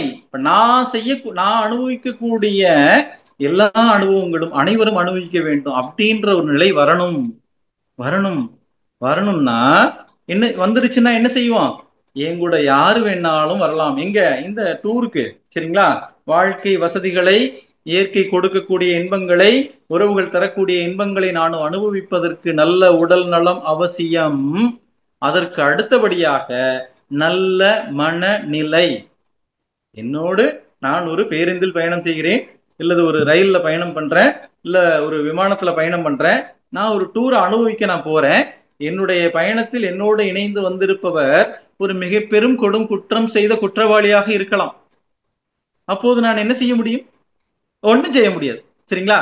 அவர் ஒரு பயணி, நான் ஒரு சக பயணி. நான் போக வேண்டிய இடத்துக்கு நான் போக போறேன், நான் பாட்டுக்கு என்ஜாய் பண்ண போறேன், நான் பாட்டுக்கு வேலையை முடிச்சு நான் பாட்டுக்கு வர போறேன். சரிங்களா? இது மாதிரி நாம எந்த ஒரு திருமணத்துக்கு போனாலும் சரி, இல்ல எந்த ஒரு விசேஷத்துக்கு போனாலும் சரி, எந்த ஒரு டூர் போனாலும் சரி, அவங்க வந்தா வரமாட்டேன், இவங்க வந்தா வரமாட்டேன், இவங்க சொன்னா கேட்க மாட்டேன், அவங்க இருந்தா வரமாட்டேன் அப்படின்னு சொன்னோம்னா இதுக்கு பேர் தான் மாதிரி சொல்லக்கூடியது எல்லை கட்டிய மனநிலை, கண்டிஷனிங் மைண்ட். கண்டிஷனிங் மைண்ட் அப்படின்னு சொல்லக்கூடியது எதிர்பார்ப்பல் எப்போதும் ஏமாற்றத்தையே தரும். சரிங்களா? No comment, no command. சரிங்களா? No demand. இப்ப எங்க என்ன இருக்கு? டிமாண்ட். அவங்க இருந்தா நான் வரமாட்டேன், அப்ப அவங்க வரக்கூடாது அப்படின்றது நான் எனக்குள்ளாக ஒரு எல்லை கட்டிய நிலையில நான் இருக்கிறேன் அப்படின்ற ஒரு தன்மை தானே நமக்கு. சரிங்களா? இதெல்லாம் நமக்கு வந்து ஒரு நல்ல, நமக்கு இப்ப இருக்கக்கூடிய நிலையில நமக்கு இல்லை. இப்ப நம்ம முதலே சொல்லிட்டேன், நம்ம பேசக்கூடியது எல்லாமே இதுல நமக்கு இருந்ததுன்னா திருத்தம் பண்ணிக்கிறோம். அதுக்கும் இந்த வாய்ப்பை நம்ம பயன்படுத்திக்கலாம். இது பேசுறது எல்லாமே வான்காந்தத்துல பதிவாகும், சமுதாய மக்களிடம் ஏதோ ஒரு வகையில போய் சென்றடையும். அதுதான் அடிப்படையான நோக்கம். சரிங்களா? அப்ப இந்த வாழ்க்கை இன்பங்களை அனுபவிப்பதற்கு உடல் நலம் வேண்டும், அடுத்தபடியாக நல்ல மனநிலை வேண்டும், எல்லாவற்றையும் ஏற்றுக்கொண்டு என்னது அட்ஜஸ்ட்மெண்ட், டாலரன்ஸ், சாக்ரிஃபைஸ். சரிங்களா? நமக்கு பொறுமை, சகிப்புத்தன்மை, விட்டு கொடுத்தல், இந்த மூன்று நிலைகளை வளர்த்து கொண்டு அனைவரோடும் சகஜமாக பயணம் செய்யக்கூடிய ஒரு தன்மையை நான் வளர்த்து கொள்வேன். இதுதான் எனக்கு என்ன வேணும். என்ன வேணும் உங்களுக்கு? சொர்க்கம் இங்க இருக்கு. எப்ப? இந்த மூன்று தன்மைகளை வளர்த்து கொள்ளும் போது, அட்ஜஸ்ட்மெண்ட், டாலரன்ஸ், சாக்ரிஃபைஸ், ஏடிஎஸ் சொல்றாங்க இல்லைங்களா. இதை நான் வளர்த்து கொள்ளும் போது சொர்க்கம் எங்கேயோ இல்லப்பா மாதிரி சொல்றாங்க இல்லைங்களா. சொர்க்கம் எங்கேயோ, நானும் எல்லா பக்கமும் தேடி பார்த்துட்டேன், அட்டத்திக்கும் அறிவாளை துளாவி விட்டேன் அப்படி சொல்லுவாங்க இல்லைங்களா. அதை சுவைக்க எவ்வளவு இன்பம்னு சொல்றாங்க. எங்க இருந்து அனுபவிச்சாங்க? அங்க போய் அனுபவிச்சாங்க? இங்க இருந்து கொண்டுதான் அனுபவிச்சிருக்காங்க. சொர்க்கம் இங்கதான் இருக்கு. சரிங்களா. அப்ப இந்த இந்த நல்ல உடல் நலம், நல்ல மனநிலை. சரிங்களா. அப்ப ஆரோக்கியமான உடல் வேண்டும், அடுத்தது ஆரோக்கியமான மனம். சரிங்களா. இந்த உடம்ப வந்து நல்லா இயக்கணும் அப்படின்னா அங்க என்ன வேணும்னா உயிர் ஆற்றல் வேணும். சரிங்களா. உயிர் சக்தி நமக்கு நிறைய வகையில, நமக்கு 4 வகையில வரவுன்னு சொல்லி இருக்கிறாங்க. எதன் மூலமாக? உணவு நீர் மூலமாக, காற்றின் மூலமாக, கோள்களுடைய இயக்கத்தின் மூலமாக, பூமியுடைய சுழற்சியின் மூலமாக 4 வகையில எனக்கு வந்து கொண்டு இருக்கிறது. செலவு எத்தனை வகையில் ஆயிட்டு இருக்கு? செலவு எத்தனை வகையில் ஆயிட்டு இருக்கு அப்படின்னு சொல்லி கேட்டோம் அப்படின்னா நமக்கு 5 புலன்கள் வழியாக செலவாகி கொண்டிருக்கிறது. சரிங்களா. ஆற்றல் வரவு 4 வகை, செலவு 5 புலன்கள். சிம்பிளா சொல்லணும்னா 5 புலன்கள். சரிங்களா. இதை நம்ம புரிஞ்சுக்கிட்டோம்னா நமக்கு இப்ப ஒரு மனுஷன் வாழணும், சீக்கிரமா பணக்காரர் ஆகணும் அப்படின்னு வச்சுக்கோங்களேன். சீக்கிரமா பணக்காரர் ஆகணும்னா என்ன செய்யணும் அப்படின்னு சொல்லி கேட்டோம் அப்படின்னா, இதெல்லாம் ஒரு பெரிய பேராசிரியர் ஐயா நடத்தும் போது ஒரு கேள்வி கேட்டாங்க. சீக்கிரமா நீங்க பணக்காரர் ஆகணும்னா என்ன செய்யணும் அப்படின்ற ஒரு விஷயத்த இப்ப ஒரு பெரிய பேராசிரியர், இதுல அவங்க வந்து ஒரு எக்கனாமிக்கல் ப்ரொஃபஸர்னு வச்சுக்கலாம். எக்கனாமிக்ல பெரிய ப்ரொஃபஸர் அவரு. நான் பில்கேட்ஸ் மாதிரி ஆகணும் அப்படின்னா ஒருத்தர் என்ன சொல்றாரு, ஒரு ஸ்மார்ட் ஒர்க் பண்ணணும், ஒருத்தர் ஹார்ட் ஒர்க் பண்ணணும், ஒருத்தர் வந்து அப்படி பண்ணணும் இப்படி பண்ணணும், நிறைய இதுல ஸ்டாக் மார்க்கெட்ல இன்வெஸ்ட் பண்ணணும், பேங்க்ல போடணும், அது போடணும் இது போடணும் அப்படி சொல்லிட்டு நிறைய ஐடியா சொல்லணும்னா சொல்லிட்டு இருக்கிறாங்க. சரிங்களா. இப்ப ஸ்மார்ட் ஒர்க் அப்படின்னா பில்கேட்ஸ் மாதிரியா. சரிங்களா. இப்ப ஒரு பில்கேட்ஸ் இருக்காரு இல்லைங்களா, அவரு என்ன பண்ணிருக்கிறாரு, ஸ்மார்ட் ஒர்க் பண்ணிருக்கிறாரு. இன்னொருத்தர் என்ன சொன்னாரு, ஹார்ட் ஒர்க் பண்ணணும்னு சொல்லியிருக்காரு இல்லைங்களா. ஹார்ட் ஒர்க் பண்றதுக்கு என்ன சொன்னாங்க அப்படின்னா, இப்ப ஒரு பில்கேட்ஸும் கொத்தனாரும் கம்பேர் பண்ணனா யார் நல்ல கடினமா வேலை பார்த்திருப்பாங்க அப்படின்னா அந்த கொத்தனார் நல்லா வேலை பார்த்திருப்பார். சரிங்களா. இவரை விட அவர் கடினமான உடல் உழைப்பு செலுத்தக்கூடியவர். அப்ப அவர் ஏன் வந்து பொருளாதாரத்துல உயர்வு நிலைக்கு வரல அப்படின்றத கேள்வி கேட்டோம் அப்படின்னா, அப்ப அந்த ஹார்ட் ஒர்க் அப்படின்ற ஒரு பாயிண்ட் வந்து என்னது அங்க இல்ல. அதனாலதான் மகிழ்ச்சி என்ன சொல்றாங்க, உலக சமாதானத்துல ஒரு மனிதன் 2 மணி நேரம் வேலை பார்த்தாலே போதுமே, அதுவே பெரிய விஷயம். ஹார்ட் ஒர்க்ன்றதெல்லாம் ரொம்ப இல்ல.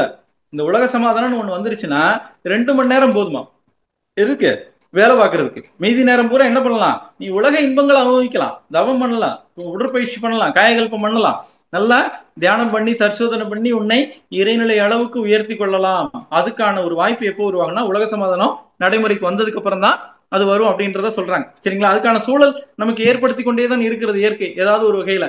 இப்ப நமக்கு சொல்லக்கூடிய இந்த ஆர்டிபிஷியல் இன்டெலிஜென்ஸ் இது மாதிரியான நவீன தொழில்நுட்பங்கள் பெருகும் போது, மனிதனுக்கு வேலை வாய்ப்புக்கு குறையும் போது, இருக்கக்கூடிய மனிதர்களுக்கு ஏற்றவாறு நம்ம பொருளாதாரத்தை பொருள்துறையில் சம நீதியை ஏற்படுத்தி கொண்டோமானால் அனைத்து உயிர்களும் இன்பமாக வாழ்வதற்கான சூழல் அங்கே அமையும் அப்படின்றது சொல்லியிருக்காங்க. அது வந்து 1985 இருந்து 150 ஆண்டுகளை கணக்கெடுத்திருக்கிறாங்க. அந்த 150 ஆண்டுகள்ல கிட்டத்தட்ட 40 ஆண்டுகளுக்கு மேல நம்ம கடந்தாச்சு. இன்னும் கூடிய விரைவில் இந்த திட்டம் உலகம் முழுவதும் போய் சென்றடையும். அதன் பின்பு ஒவ்வொரு விஷயமாக நடைமுறைக்கு வந்து கொண்டுதான் இருக்கிறது. சரிங்களா. அப்ப இந்த உலக இன்பத்தை அனுபவிப்பதற்கு நல்ல உடல் வேணும், நல்ல உயிர், இந்த உடம்புல வந்து உயிர் ஒட்டி இருக்கணும், நீண்ட ஆயுள் வேணும். சரிங்களா. அப்ப இந்த உடல் நலம் வேணும், உயிர் நல்ல வளமாக இருக்கணும். சரிங்களா. உடல் நலத்திற்கு நல்ல உடற்பயிற்சி கொடுத்திருக்கிறாங்க, உயிர் வளத்திற்கு என்ன கொடுத்திருக்கிறாங்க, காயகல்ப பயிற்சி நமக்கு கொடுத்திருக்கிறாங்க. மன நிறைவு பெறுவதற்கு, மன அமைதி பெறுவதற்கு தியான முறைகள் கொடுத்திருக்கிறாங்க. சரிங்களா. மன அமைதி நிலையில்தான். சரி, அதாவது இப்ப நமக்கு ஏன் ஆரோக்கியமான உடல் வேணும் அப்படின்னு சொல்றாங்க அப்படின்னா, நமக்கு மனம் வந்து எப்ப சிறப்பாக இயங்கும் அப்படின்னு கேட்டீங்கன்னா, அது அறிவுன்னு இன்னொரு வார்த்தை சொல்லுவாங்க மகிழ்ச்சி. ஆரோக்கியமான உடலில் மட்டும்தான் அறிவு திறம்பட இயங்கும்ன்றாங்க. ஏன் வந்து உடல் அந்த நமக்கு வந்து இந்த குறைபாடு, அவங்கள எனக்கு பிடிக்கல, இவங்களை பிடிக்கல, அது சரியில்லை இது சரின்னு சொல்லிட்டு எப்பவுமே குறைபட்டு கொண்டே இருக்கிறோம்னா அங்க ஆரோக்கியமான உடல் இல்ல. ஆரோக்கியமான உடல் இருந்துச்சுன்னா என்ன செய்யும் அப்படின்னு கேட்டீங்கன்னா, எல்லாரும் நல்லா இருக்கணும், எல்லாரும் நல்லா இருக்கணும் அப்படின்னு சொல்லி விரும்பும். அப்ப என்னன்னு சொல்லி கேட்டீங்கன்னா, அதுதான் அறிவு. அதுதான் அறிவுன்னு சொல்லக்கூடியதான் அன்பும் கருணைன்னு சொல்லக்கூடியது. அப்ப நீங்க எல்லாரும் நல்லா இருக்கணும்னு எப்ப நாம நினைக்கிறோமோ அப்ப நம்ம நல்லா இருக்கிறோம்னு அர்த்தம். முதல் விஷயம், எல்லாருமே நல்லா இருக்கும்னு நாம நினைச்சிட்டோம்னாலே நம்ம நல்லா இருக்கோம். ஏன்னா நம்ம நல்லா இருந்தா மட்டும்தான் அப்படி யோசிக்கவே முடியும். அதுக்காக தான் மரிசி என்ன சொல்றாங்க, நீங்க முதல்ல நல்லா இருக்குங்க, உங்களை நல்லா பாத்துக்குங்க, உங்களை நல்லா உடற்பயிற்சி பண்ணுங்க, காயகல்பம் பண்ணுங்க, தவம் பண்ணுங்க, மன்றத்துக்கு எப்படியாவது வந்துருங்க, மன்றத்துக்கு எப்படியாவது வந்துருங்க. நல்ல உடல் நலம் வேண்டும், அடுத்தது மனநலம் வேண்டும், உயிர் வளமாக இருக்கணும். இது 3 விஷயங்கள் வந்து பாத்தீங்கன்னா அடிப்படையில வாழ்க்கையில இன்பங்களை, அந்த இயற்கை கொடுக்கக்கூடிய இன்பம், உறவுகள் கொடுக்கக்கூடிய இன்பம், வாழ்க்கை வசதிகளால் கொடுக்கக்கூடிய இன்பத்தை அனுபவிப்பதற்கான அடிப்படையான தேவை. இதை நம்ம முதல் நாள்ல இருந்து இதே தான் சொல்லிக்கிட்டே இருக்கிறாங்க. நம்ம முதல் நாள்ல இருந்து கேட்டுக்கிட்டே தான் இருக்கிறோம். கேட்டுட்டு நாம அந்த பயிற்சியை மேற்கொள்ளும் போது வாழ்க்கை ரொம்ப இன்பமாத்தான் இருக்கு. ஏன்னா நான் வந்து ரொம்ப ஒரு கடினமான ஒரு சூழல்ல தான் மன்றத்துக்கு வந்திருக்கிறோம். வரும்போது பார்த்தோம் அப்படின்னா அப்ப இருக்கக்கூடிய அதே சார்ந்த பணியில தான் இருக்கிறேன், அதே துறையில அதே சார்ந்த பணியில தான் இருக்கிறேன். அதே சமயம் அதே வாழ்க்கை துணையோட தான் வசிக்கிறேன், அதே குழந்தைகளோட தான் வசிக்கிறேன், அதே உறவுகளோட தான் நான் இருக்கிறேன். அப்ப இருக்கக்கூடிய ஒரு மனநிலைக்கும், அப்ப ஏண்டா வாழ்க்கைய வாழ்றோம், ஏன் கடவுள் நமக்கு இவ்வளவு கஷ்டத்தை கொடுத்துருக்கிறார் அப்படின்ற ஒரு மனநிலையில இருந்தோம். இப்ப நமக்கு வடிவேல் சொல்லுவாருங்களா, நாங்கெல்லாம் டெய்லி பிரச்சனையை போத்திக்கிட்டு படுத்துவோங்க. அது வந்து நமக்கு வாழ்க்கையோட வாழ்க்கையா ஒன்றிடுச்சு.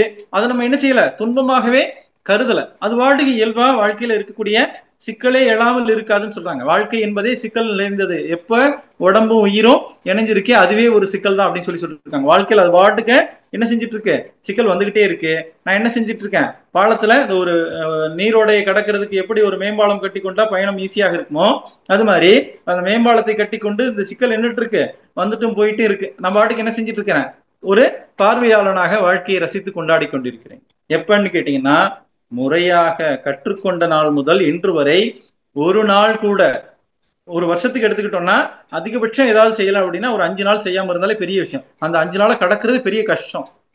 ஏதோ ஒரு அவசரமான அலுவலக சூழல், ஏதாவது ஒரு ரொம்ப ரொம்ப முடியாத ஒரு சூழல் அப்படின்னா ஒரு வருஷத்துல 5 நாள் பயிற்சி பண்ணல அப்படின்னா அது ரொம்ப கஷ்டமா இருக்கும் அந்த 5 நாளை கடக்கிறது. சரிங்களா? அப்ப அதே மாதிரி இந்த தியானம் பண்றது, உடற்பயிற்சி பண்றது, இதெல்லாம் வந்து நமக்கு செய்யலாம் அப்படின்னா நமக்கு என்ன இருக்காது. ஆனா அந்த முதல்ல சொன்ன இல்லைங்களா, இதெல்லாம் தொடர்ந்து கடைபிடிச்சிட்டே வரும்போது நீங்க என்ன வேலை செஞ்சுட்டு இருக்கீங்களோ அதே வேலையிலே இருக்கலாம், என்ன உறவுகளோட வாழ்றீங்களோ அதே உறவுகளோட வாழ்ந்து கொண்டு வாழ்க்கை எப்படி இருக்குன்னா ரொம்ப சந்தோஷமா இருக்கிறேன், நான் ரொம்ப மகிழ்ச்சியா இருக்கிறேன், மன நிறைவாக இருக்கிறேன் அப்படின்னு சொல்லியிருக்காங்க. ஒவ்வொரு விஷயத்திலையும் நமக்கு எனக்கு அந்த பொருள் கிடைச்சா சந்தோஷம், இந்த பொருள் கிடைச்சா சந்தோஷம் அப்படின்னு சொல்லிட்டு நம்ம நிறைய தேடல் இருக்கு பாத்தீங்களா. நல்ல ஆரோக்கியம் தான் ஃபர்ஸ்ட். சரிங்களா? உடல் நல்ல ஆரோக்கியம், அடுத்தது உயிர் வளம் நல்லா இருக்கணும். நமக்கு எந்த ஒரு விஷயத்த இன்னைக்கு ஒரு வேலையை சொன்னாங்கன்னா டக்குன்னு செய்யற அளவுக்கு நம்ம கிட்ட உயிராற்றல் இருக்கணும். அடுத்தது வந்து பார்த்தோம் அப்படின்னா நமக்கு யாரோடையும் நமக்கு இலகுவாக பயணம் செய்வதற்கு, அனைவரோடும் இணைந்து பணியாற்றுவதற்கு நமக்கு தகுந்த மனநிலை வேணும். இது எதுக்குன்னா, இது வந்து மகிழ்ச்சி வந்து பாத்தீங்கன்னா ஏதோ நான் வந்து ஏதோ ஒரு காட்டுல இருந்து சொல்லக்கூடிய ஒரு துறவி இல்லப்பா.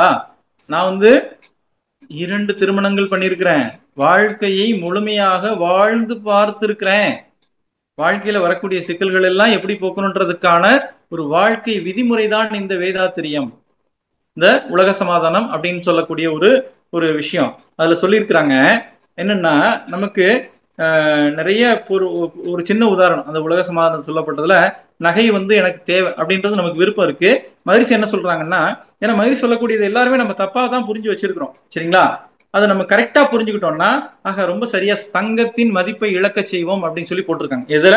உலக சமாதான புத்தகத்துல.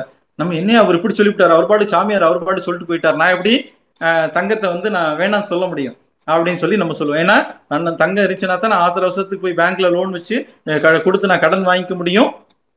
இது கோல்டு இருந்துச்சுன்னா பேங்க்ல போய் பிளஸ் பண்ணி நான் கடன் வாங்கிக்கலாம். எல்லாரும் சொல்றது, பெரும்பாலானவங்க யார் சொல்லுவாங்கன்னா, இந்த நடுத்தர வர்க்கத்துல இருக்கிறவங்க சொல்லுவாங்க, நான் ஆத்திர அவசரத்துக்கு இதுதான் வச்சு நான் பண்ணிட்டு இருக்கிறேன், இது எப்படி வேணும் மதிப்பை இழக்க சொல்றாரு, அது போய் இந்த கப்பலுக்கெல்லாம் பின்னாடி வந்து என்ன சொல்லியிருக்கிறாரு, அந்த உலோகமா பயன்படுத்திக்க சொல்லியிருக்கிறாரு அப்படின்னு சொல்லும் போது இதை ஏன் மதிப்பை இழக்க சொல்லியிருக்கிறாங்க அப்படின்னு சொல்லி கேட்டோம் அப்படின்னா, அது ஒரு இன்செக்யூர்டு ஃபீலா இருக்கு. அதை நான் போட்டு போனேன் அப்படின்னா அது மதிப்பு இருந்துச்சுன்னா, இன்னைக்கு சமுதாயத்துல நடக்கக்கூடிய குற்றங்கள்ல பெரும்பாலான குற்றங்கள், பெருவாரியான குற்றங்கள் வந்து பாத்தீங்கன்னா இந்த நகை பறித்தல் அப்படின்ற ஒரு விஷயம் இருக்கு பாத்தீங்களா. இதுக்கு ஒரு மதிப்பே இல்லை அப்படின்னா யாராவது அந்த வேலையை செய்வாங்களா அப்படின்னா கிடையாது. சரி, மதிப்பு இல்லை அப்படின்னா மகான்கள் சொன்ன வார்த்தை எப்பொழுதும் வீணாக போய்விடாது. மகான்கள் சொன்ன வார்த்தை எப்பொழுதும் வீணாக போய்விடாது. தங்கத்தை நம்ம போட்டு பழகிட்டோம், என்ன செய்ய மாட்டோம், நிப்பாட்ட மாட்டோம். சரிங்களா? அதுக்கு ஒரு மாற்று வேணும் இல்லைங்களா? அதுக்கு கவரிங்லாம் ஒரு சிலருக்கு ஸ்கின் அலர்ஜி, அதெல்லாம் அந்த மாதிரி நிறைய பெண்கள் சொல்றதையும் கேள்விப்பட்டிருக்கிறோம். அப்ப அதுக்கு என்ன மாற்று அப்படின்னா, நம்ம இப்ப சமீபத்துல நம்ம நம்ம உலக சமுதாய சேவா சங்கத்தில் இருக்கக்கூடிய ஐயா துணைத் தலைவர் ஆறுமுகம் ஐயா அவருடைய கடை இங்க மதுரையில ஸ்ரீகுமரன் தங்க மாளிகை கடைக்கு போயிருந்தோம். அங்க போகும்போது பாத்தீங்கன்னா இந்த புதுசா ஒரு விதமான இது அறிமுகப்படுத்தியிருந்தாங்க. என்னன்னு கேட்டீங்கன்னா, இந்த ஐரா கோல்டு அப்படின்ற ஒரு விஷயம். மகான்கள் சொன்னது மகான்களுடைய கருத்தோட ஒன்றி இருக்கிறாங்க இல்லைங்களா? அப்ப அவங்க என்ன செய்வாங்க, ஆட்டோமேட்டிக்கா நடைமுறைப்படுத்திடுவாங்க. அது அவங்க அவங்க சொல்றதை தான் செய்யறோம்னு கூட அவங்களுக்கு தெரியாது. சரிங்களா? எப்படின்னா நம்ம அதுக்கு தான் வந்து மகரிஷியோட கருத்துக்களை கேட்டு அவங்கள எப்பொருளை எச்சையிலை எக்குணத்தை எவ்வுயிரை எவரொருவர் அடிக்கடி நினைத்தால் அப்பொருளின் தன்மையாய் நினைப்போர் ஆற்றல் அறிவினிலும் உடலினிலும் மாற்றம் காணும். சரிங்களா? நீங்க என்ன நிலையில வேணா இருந்துக்குங்க. சரிங்களா? என்ன ஒரு வணிக நிலையில இருந்தாலுமே அவங்க கருத்து உங்களுக்குள்ளாக இயல்பாக வந்துடும். நான் உலக சமாதான புத்தகத்தை எல்லாருக்கும் கொடுப்பேன். அவங்க நான் ஒரு 2 மாசம் கழிச்சு 3 மாசம் கழிச்சு 1 வருஷம் கழிச்சு பார்த்தோம் அப்படின்னா அவர் அந்த புத்தகத்தை படிச்சிருக்கிறாரோ இல்லையோ அந்த திட்டம் பூரா இவர் ஏதாவது ஒரு வழியில செயல்படுத்தி இருப்பார்.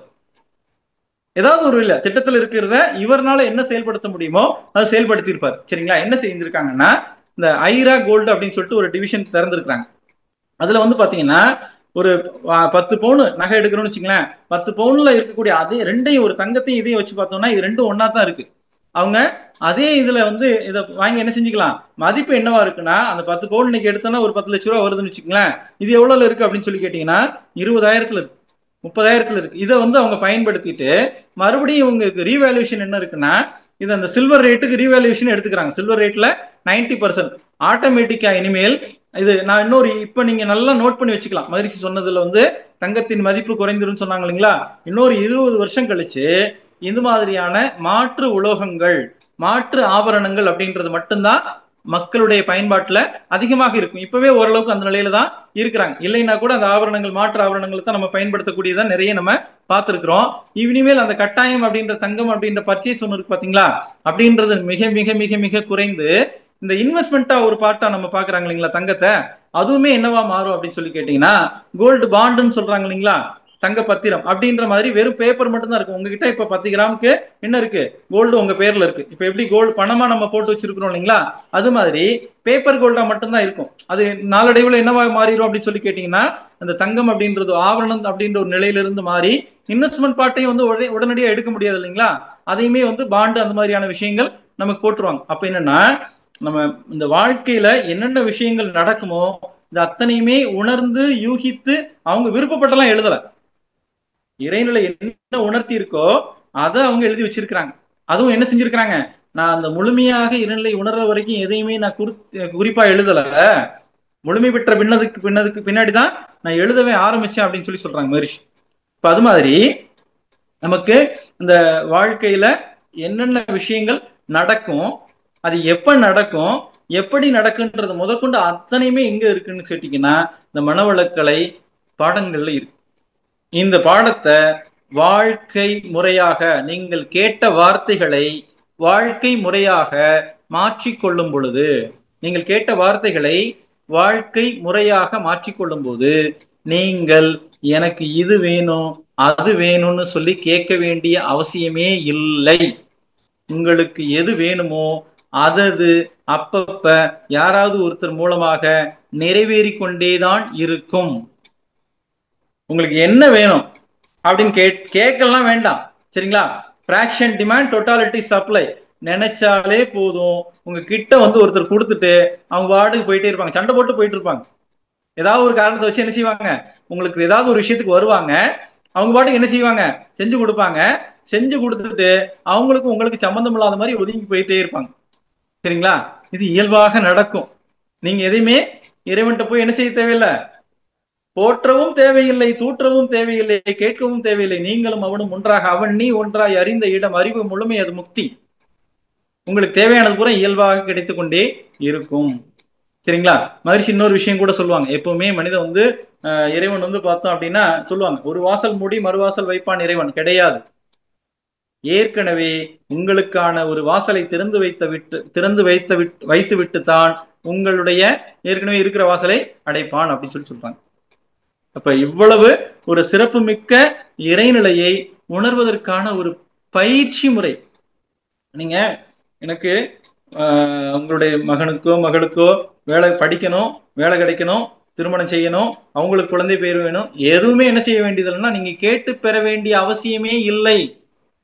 இறைவனுக்கு நீங்க போய் பூஜை பண்ணி அவருக்கு அது பண்ணி இது பண்ணி அவரு என்னவா இருக்காரு? அவர் என்ன நம்ம கொடுத்து வாங்குற அளவுக்கா இருக்கிறாரு? அதுவும் இல்லை. சரிங்களா?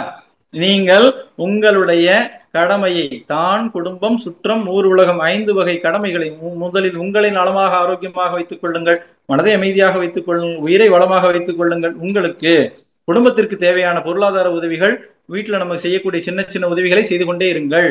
இது குடும்பத்திற்கு. சுற்றம், சொந்த பந்தத்துக்கு அவங்க நல்ல விஷயங்களை பகிர்ந்துக்குங்க. தேவையற்ற விஷயங்களை எப்படி குறைத்துக்கலாம், அவங்களை எப்படி மன்றத்துக்கு கொண்டு வரலாம், அவங்கள வாழ்த்துறது, இது மாதிரியான விஷயங்களை தொடர்ந்து செய்து கொண்டே இருங்கள். சரிங்களா?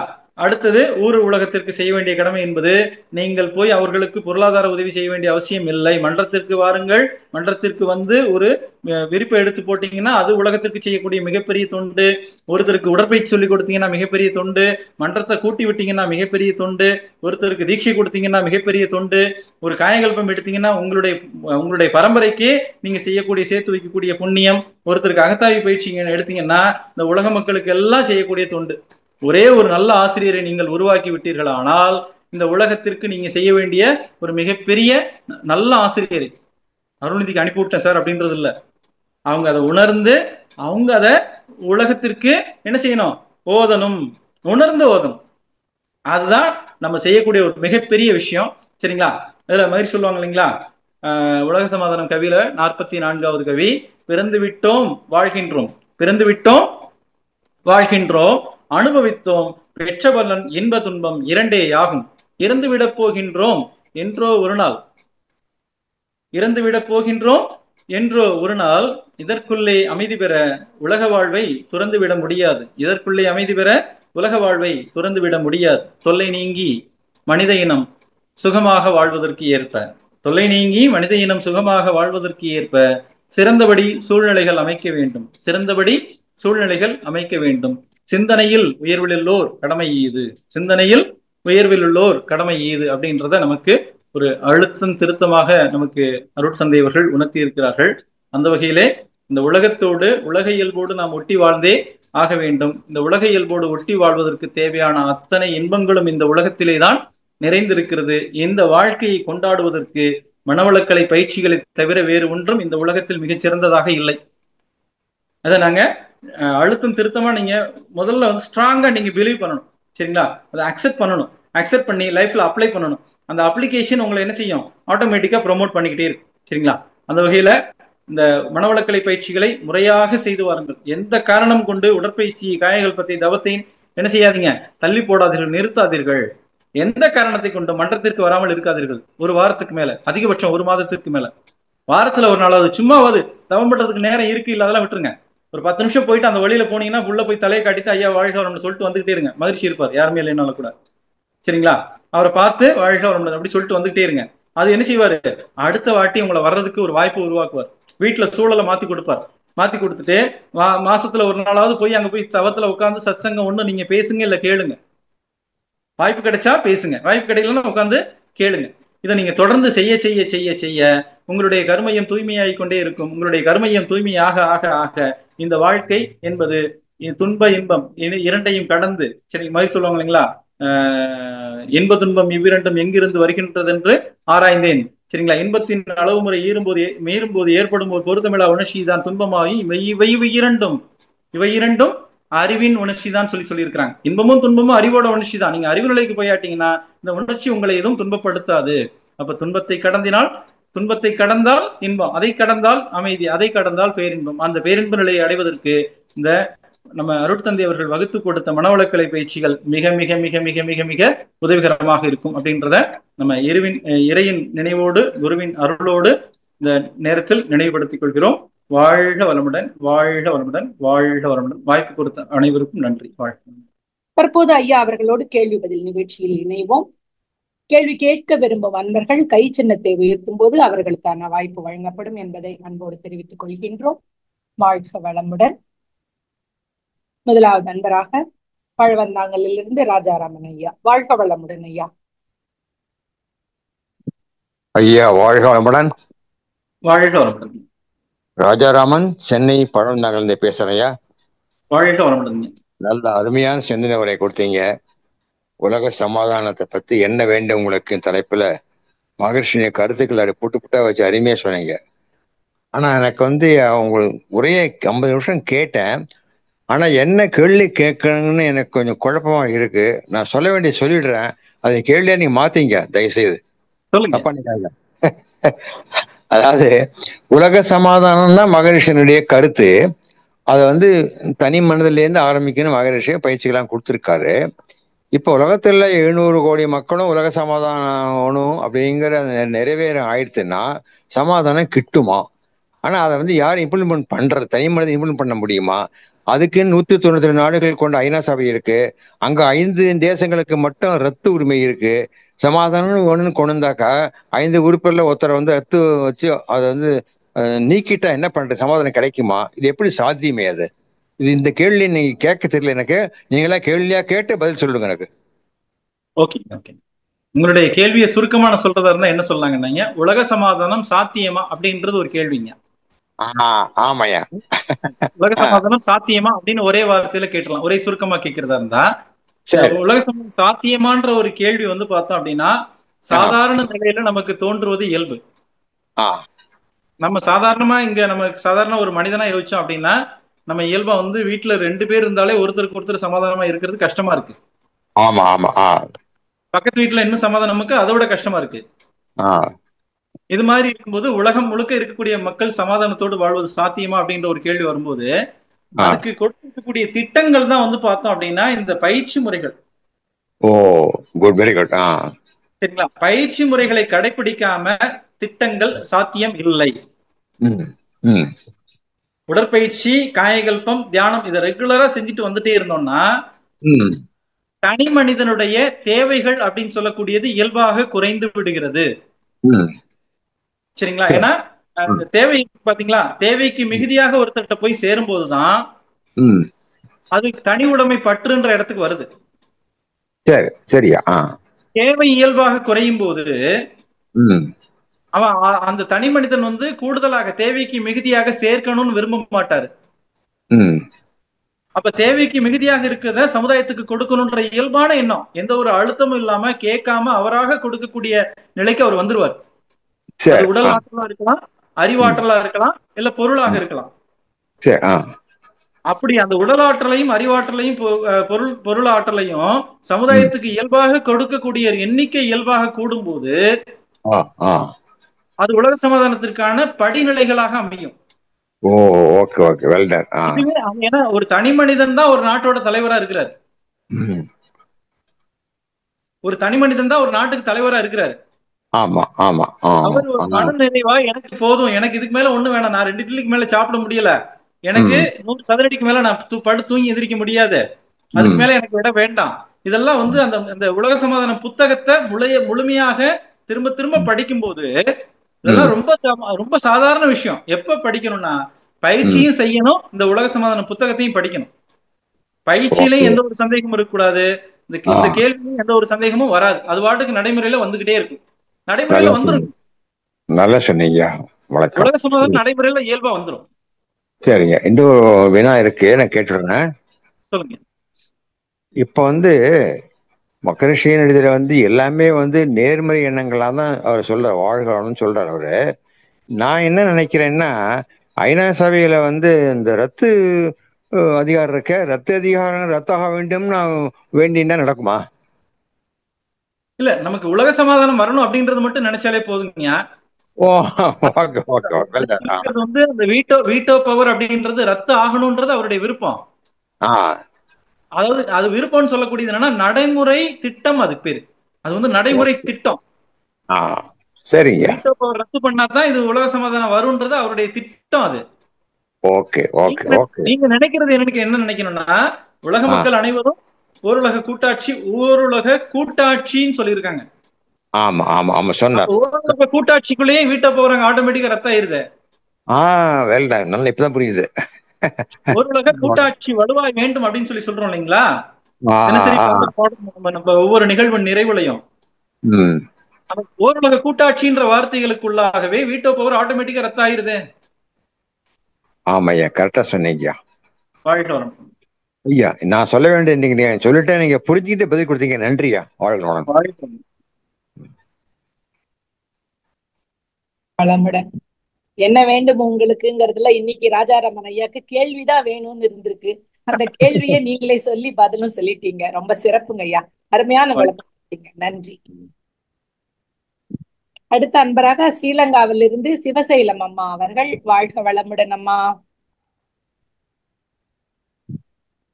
அம்மா வாழ்க வளமுடன் அம்மா. அம்மா வாழ்க வளமுடன். வாழ்க வளமுடன். ஐயா கிட்ட பேசுங்கம்மா.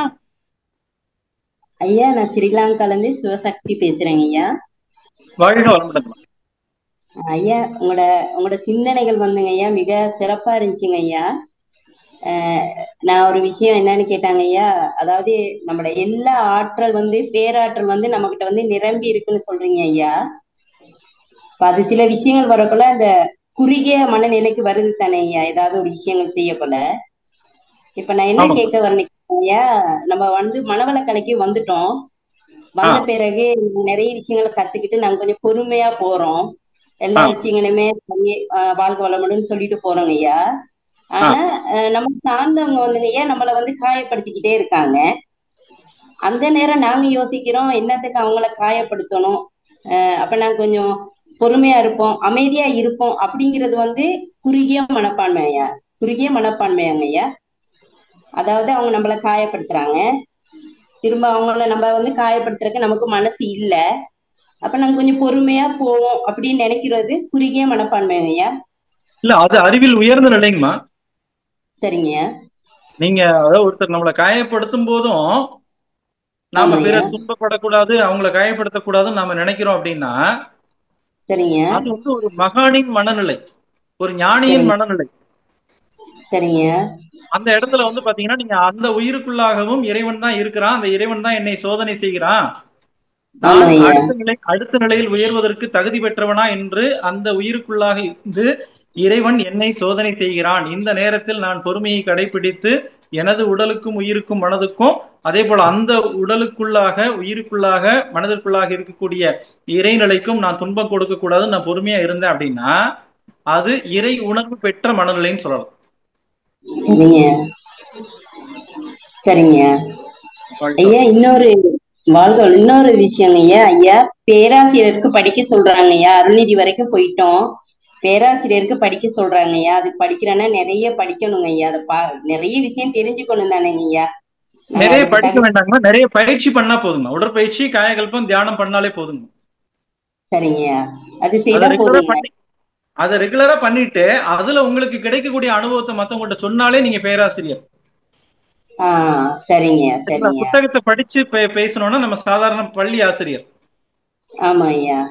நீங்க உடற்பயிற்சினால என்னென்ன பலன்கள் நீங்க அடைஞ்சிருக்கிறீங்க, நீங்க சொல்லி கொடுத்ததுல எத்தனை பேர் நலம் பெற்று இருக்கிறாங்க, இத போய் ஊரா உலகமா சொல்றதுதான் நம்ம வேலைகள்.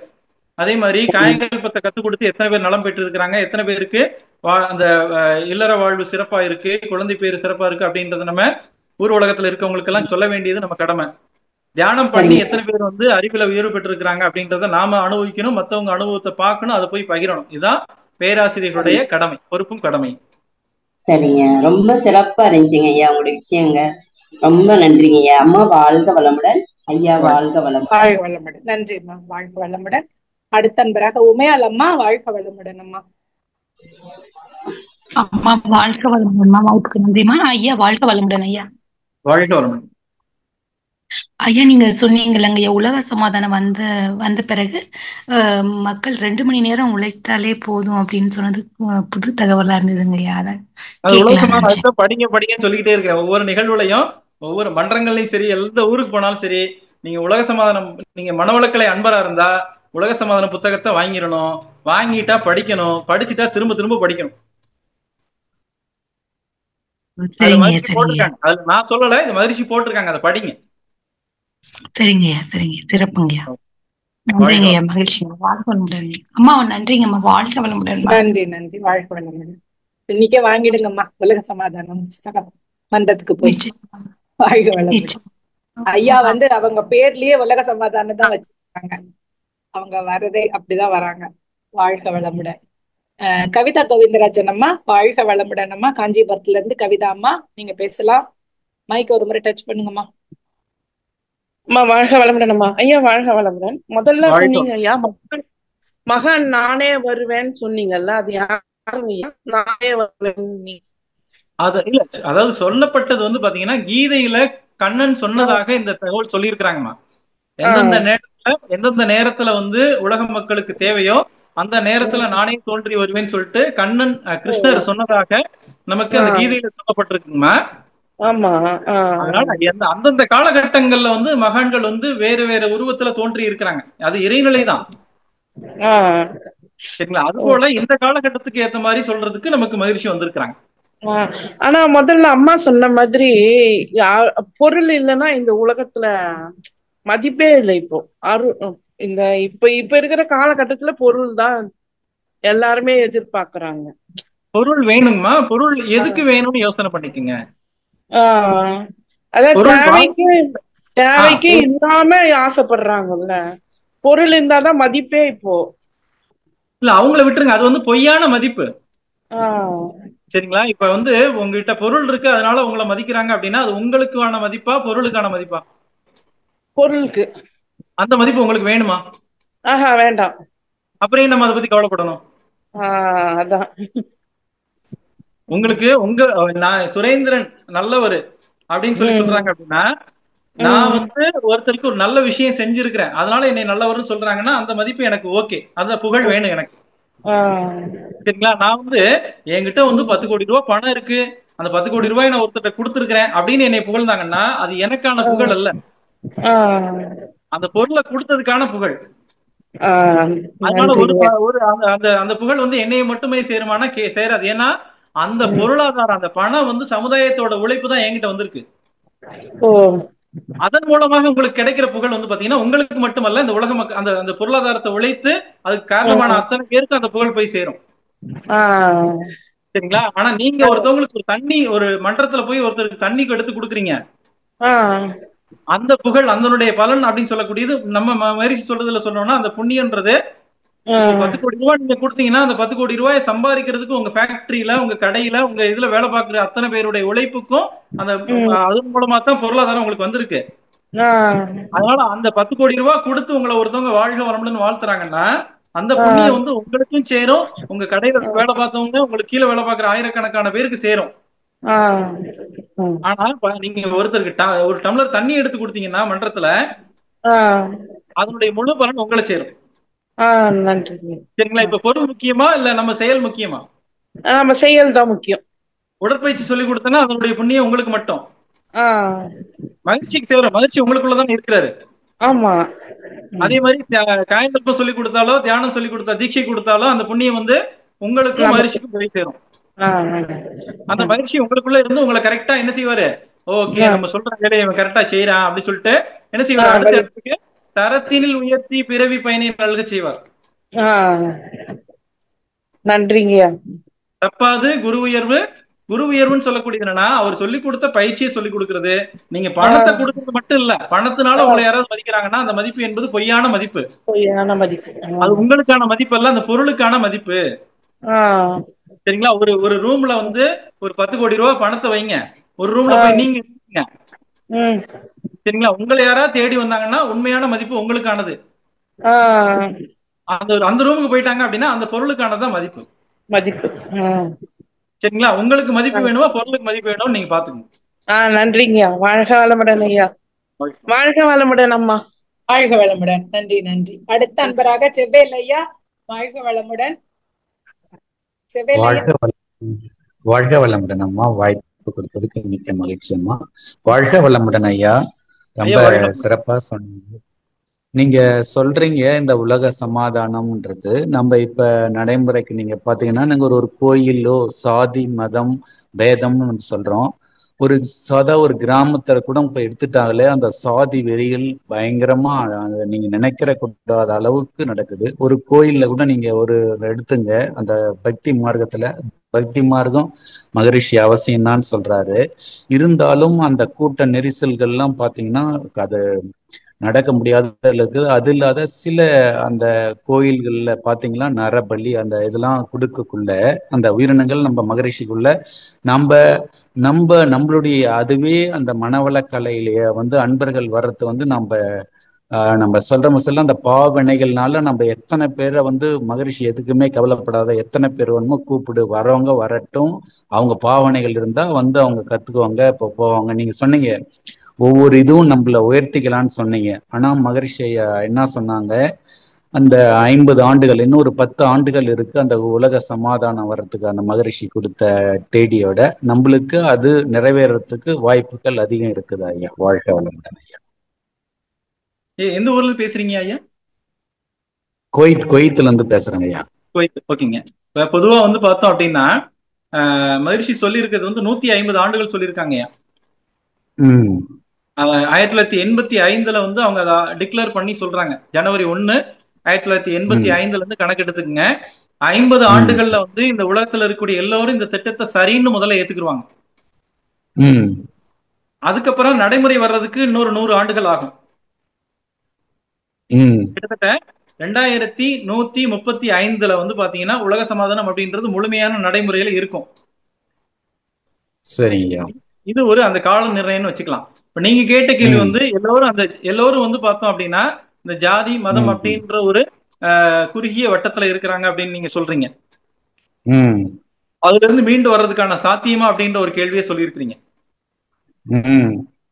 என்ன சொல்றாங்கன்னா மகரிஷி மனிதன் தோன்றிய நாள் முதல், இன்னைக்கு இல்ல, மனிதன் தோன்றிய நாள் முதல், இது எப்படின்னா ஜாதி மதம் தோன்றிய விதம் என்னன்னு சொல்லி சொல்றாங்கன்னா மனித இனம் கிட்டத்தட்ட தோன்றி 50 லட்சம் ஆண்டுகள் ஆகிவிட்டதுன்னு சொல்றாங்க மகரிஷி விஞ்ஞானிகள்.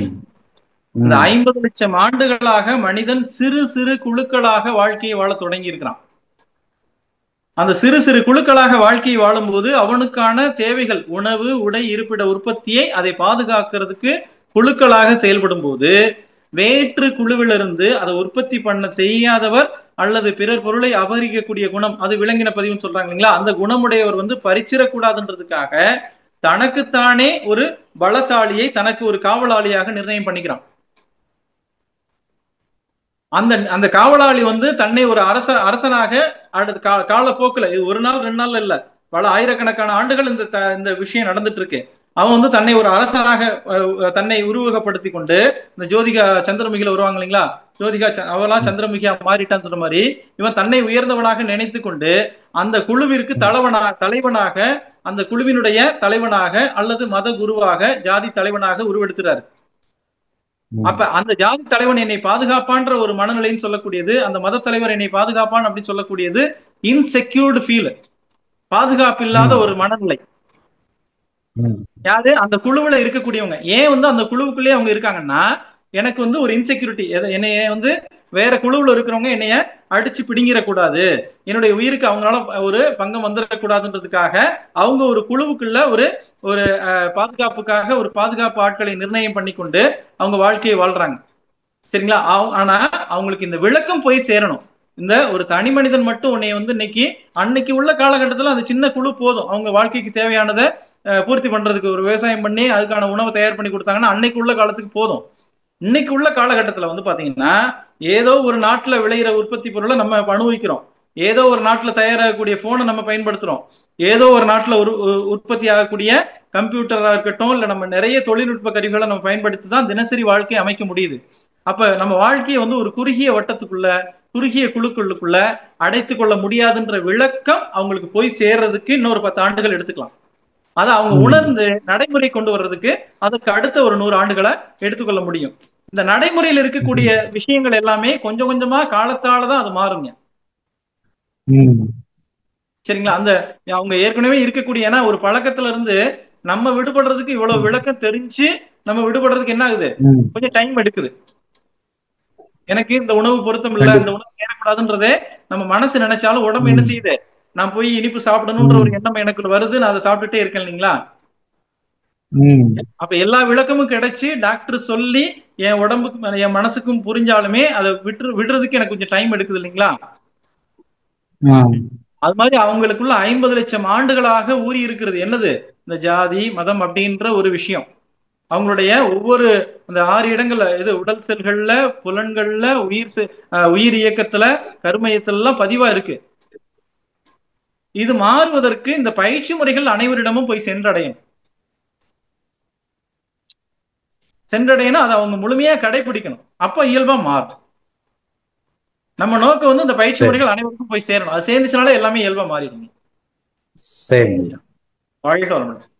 வாழ்க வளமுடன் ஐயா, ரொம்ப சிறப்பா சொன்னீங்க. ஆனாலும் நம்ம மன்றத்துக்கு வர்றதுக்குள்ள ஒரு 15 பேர் வராங்கன்னா அதுல 2 பேர் தங்குறதே அரிதா இருக்கு. மீதி அந்த 13 பேர் போயிடுறாங்க ஐயா. நாமளும் அந்த முயற்சி, மகரிஷி எதுவுமே ஏதாவது முயற்சி எடுத்து சொல்லிக்கிட்டே இரு, எதுவுமே கவலைப்படாத, நீ யார் ஒன்றுமோ தொடர்ந்து மன்றத்துக்கிட்ட வந்து அவர்களுக்கு பயிற்சி கொடு. நீங்க சொல்றீங்க அந்த பயிற்சினால நீங்க ஒவ்வொன்றும் நீங்க மேன்மை அடைவீங்கன்னு சொன்னீங்க. அதே மாதிரி உதாரணம் சொன்னீங்க.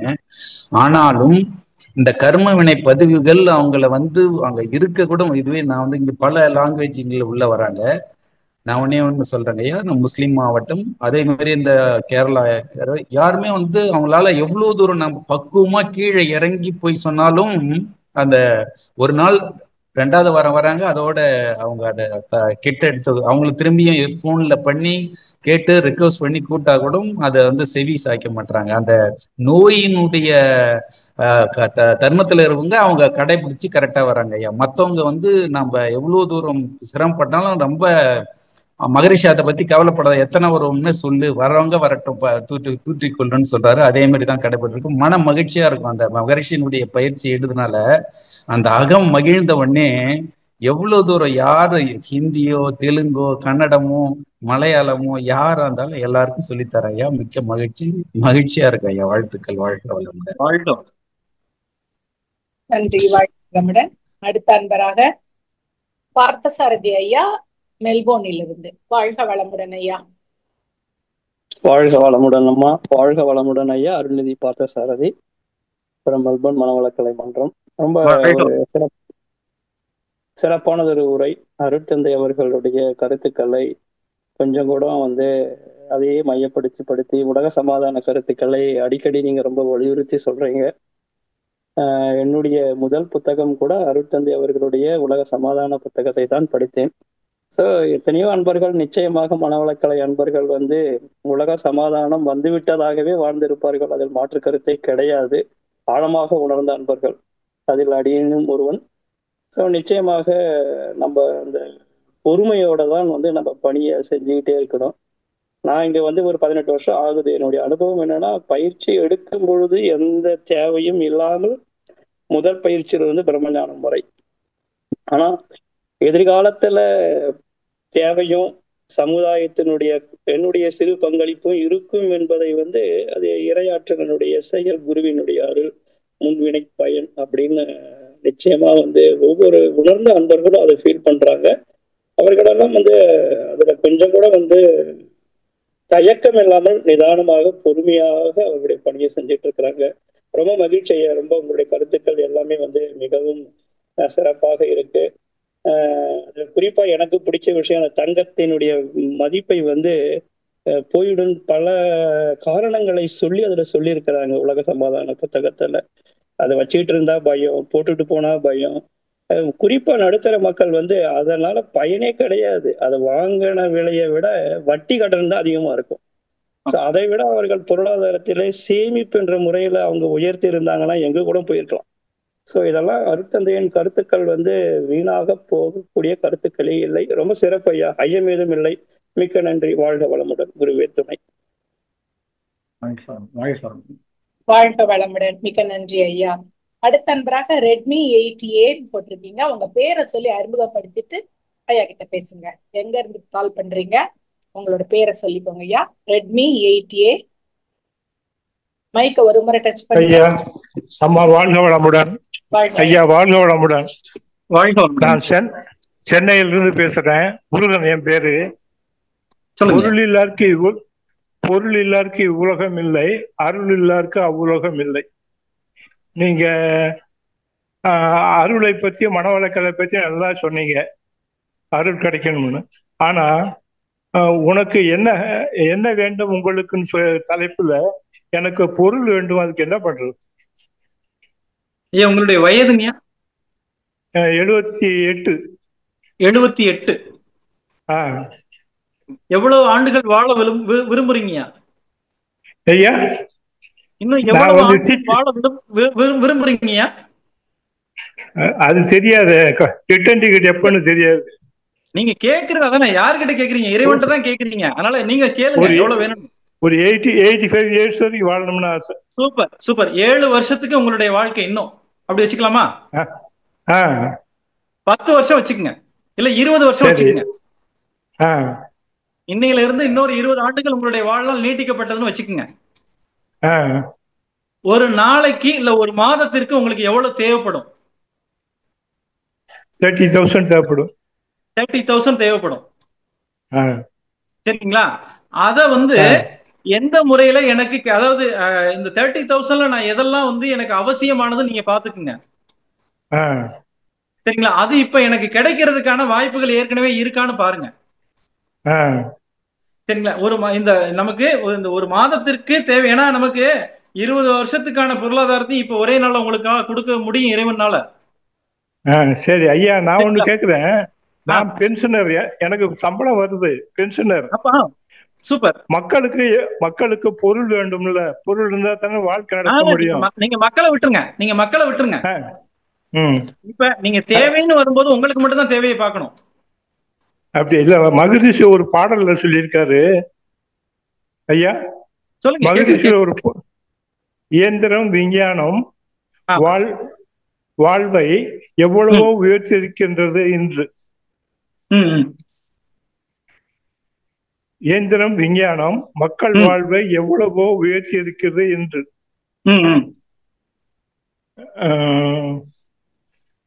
இந்த சமயத்திலே உலக மக்கள் எல்லோரும் ஒன்றிணைந்து பொருள் பெருக்கி கந்தலாடை, உணவின்மை, வீடின்மை, கல்வியின்மை, காதில் விழாதவாறு சிந்தனையால் வாழ்வை சிறப்படைய விழித்தெழுவீர் அப்படின்னு சொல்லியிருக்காரு மக்களுக்காக. அப்ப வந்து என்னன்னா கர்மயோகத்தை பின்பற்றி வாழ்ந்தா பொருள் பெருக்க முடியும்ல. நீங்க சொல்ற விஷயம் கரெக்டுங்க. ஆனா என்ன செய்ய முடியாதுன்னு கேட்டீங்கன்னா, நீங்கள் உங்களுடைய ஆசையை சீரமைத்து உங்களுடைய தேவையை நிறைவா வாழ முடியும். ஆனா உங்களுடைய வீட்டுல இருக்கக்கூடிய உங்க வாழ்க்கை துணைக்கோ இல்ல உங்க குழந்தைகளுக்கோ என்ன செய்ய முடியாதுன்னா, அவங்க ஆசையை சீரமைக்கிறது அவங்கதான் பண்ண முடியும். சரிங்களா? அப்படி இருக்கக்கூடிய சூழல்ல இன்னைக்கு வந்து நீங்க மத்தவங்களுக்கு, சமுதாயத்துல ஏழ்மை நிலையில இருக்கவங்களுக்கு நீங்க போய் ஒரு 10 லட்சம் ரூபாய் கொடுக்குறீங்கன்னு வச்சுக்கோங்களேன், நாளைக்கு வந்து என்ன கேட்பாங்கன்னா 12 லட்சம் ரூபாய் ஐயா கொடுத்தா நல்லா இருக்கும்னு தான் நினைப்பாங்க. நான் என்ன சொல்றேன், பொதுவா மக்கள் வந்து உழைக்கணும், கடமை செய்யணும், கடமை செய்து பொருள் பெருக்கணும். நான் எனது உழைப்பில் வாழ்வேன், பிறருடைய வாழ்க்கை சுதந்திரத்தை பறிக்க மாட்டேன், பிறர் பொருளை பிற உயிரை வாழ்க்கை சுதந்திரத்தை பறிக்க மாட்டேன், பிறருக்கு உதவி செய்வேன், பிறருக்கு துன்பம் தர மாட்டேன் அப்படின்னு சொல்லிட்டு 5 ஒழுக்க பண்பாடு நம்ம கொடுத்திருக்காங்க இல்லைங்களா?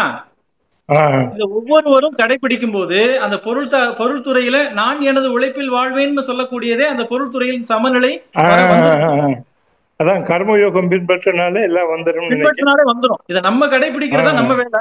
மத்தவங்க இயல்பா கடைபிடிப்பாங்க, நாளடைவுல வந்துருவாங்க. மகரிஷி இன்னொரு கதையில் ஒண்ணு சொல்லியிருக்காரு. ஐயா நேரம் கட்டி நீங்க கேள்வி மட்டும் ஏதாவது இருந்தா கேளுங்க. தவம், அறம், உடற்பயிற்சி, இயற்கை உண்மை, தத்துவங்கள், உலக சமாதானம் எல்லாம் நவ உலகில் பேசுவதற்கு அல்ல. அது மட்டும் இல்ல. ஆமா, அது நடைமுறையில வரும்போது எல்லாமே சீக்கிரமா வந்துருங்க. எல்லாரும் நடைமுறை கொண்டு வரணும், அதுக்கு சேர்ந்து எல்லாருமே நம்ம எண்ணத்தை வைக்கலாம், உழைப்போம். வாழ்க வளமுடன். வாழ்க வளமுடன். மிக்க நன்றி ஐயா. அடுத்தன்றாக இந்திராணி அம்மா அவர்கள். வாழ்க வளமுடன் அம்மா. இந்திராணி அம்மா வாழ்க வளமுடன். நன்றி அம்மா, வாய்ப்புக்கு நன்றி. சந்திராம்மா வாழ்க வளமுடன். வாழ்க வளமுடன் ஐயா. வாழ்க வளமுடன் ஐயா. வாழ்க வளமுடன். வாழ்க வளமுடன். தங்களுடைய சிந்தனை வரை மிக சிறப்பாக அமைந்திருந்தது ஐயா. துணை பேராசிரியர்னு போட்டிருந்தீங்க, ஆனா ஒரு நல்ல அனுபவம் வாய்ந்த பேராசிரியரை போன்ற சிறப்பான பேச்சு, சிறப்பான ஆளுமை, வார்த்தைகளை கையாளுகின்ற விதம் அனைத்துமே சிறப்பாக இருந்தது ஐயா. அது எல்லாமே மகிழ்ச்சியை சாரும். ரொம்ப நன்றி. நீங்க உலக சமாதானத்தை கையிலே கொடுத்துட்டீங்க. உங்களுடைய பேச்ச கேட்கும்போது தொய்வு அடைந்திருந்த மனசு கூட தூக்கி நிறுத்தப்படக்கூடிய அளவுல மனசுல ஒரு தெம்பும் தைரியமும் வந்தது ஐயா. நிச்சயம் கிடைச்சிரும். சாமி சொல்லியிருக்காங்க, எண்ணத்தை நீங்க வான்காந்தத்துல போடுங்க, நீங்க செய்ய வேண்டிய கடமையை செய்யுங்க, ஆட்டோமேட்டிக்கா நடக்கும்னு சொல்லியிருக்காங்க. அதுல முழு நம்பிக்கையோட இருந்தாலும் அப்பப்ப உலகத்துல நடக்கக்கூடிய விஷயங்களை கவனிக்கும் போது மனசு தொய்வடைஞ்சு போகுது. இப்படிப்பட்ட பேராசிரியர்களுடைய சிறப்பான பேச்சு உற்சாகமூட்டக்கூடிய, நம்பிக்கை ஊட்டக்கூடிய பேச்சினால் மட்டும்தான் ஐயா மனவளக்கலையை வளர்க்க முடியும். வேற எந்த ஒரு ஆடம்பரமோ விளம்பரமோ இதுக்கு கை கொடுப்பதா எனக்கு தெரியல. ஆனா இந்த மாதிரியான உற்சாகமூட்டக்கூடிய பேச்சுகள், அரசியல் சொல்லக்கூடாது, அரசியல்ல இன்னைக்கு முதன்மை பெற்று இருக்கக்கூடியவர்கள் எல்லாம் தங்களுடைய உற்சாகமூட்டக்கூடிய பேச்சு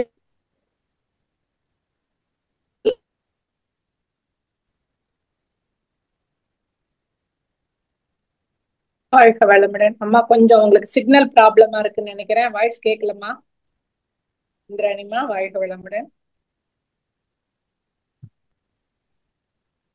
வாழ்க வளமுடன்.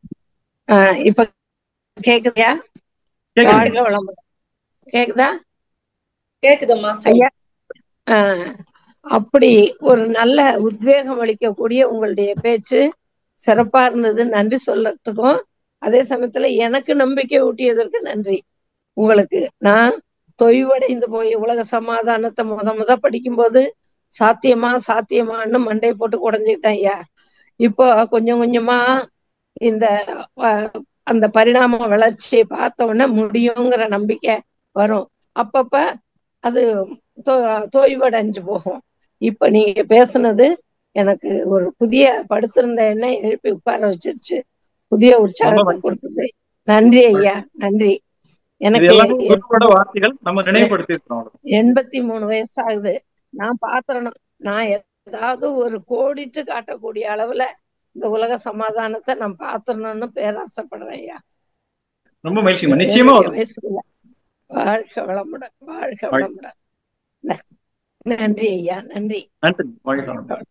நன்றிம்மா சந்திராமா, மிக்க நன்றி. நன்றிம்மா, வாழ்க வளமுடன்.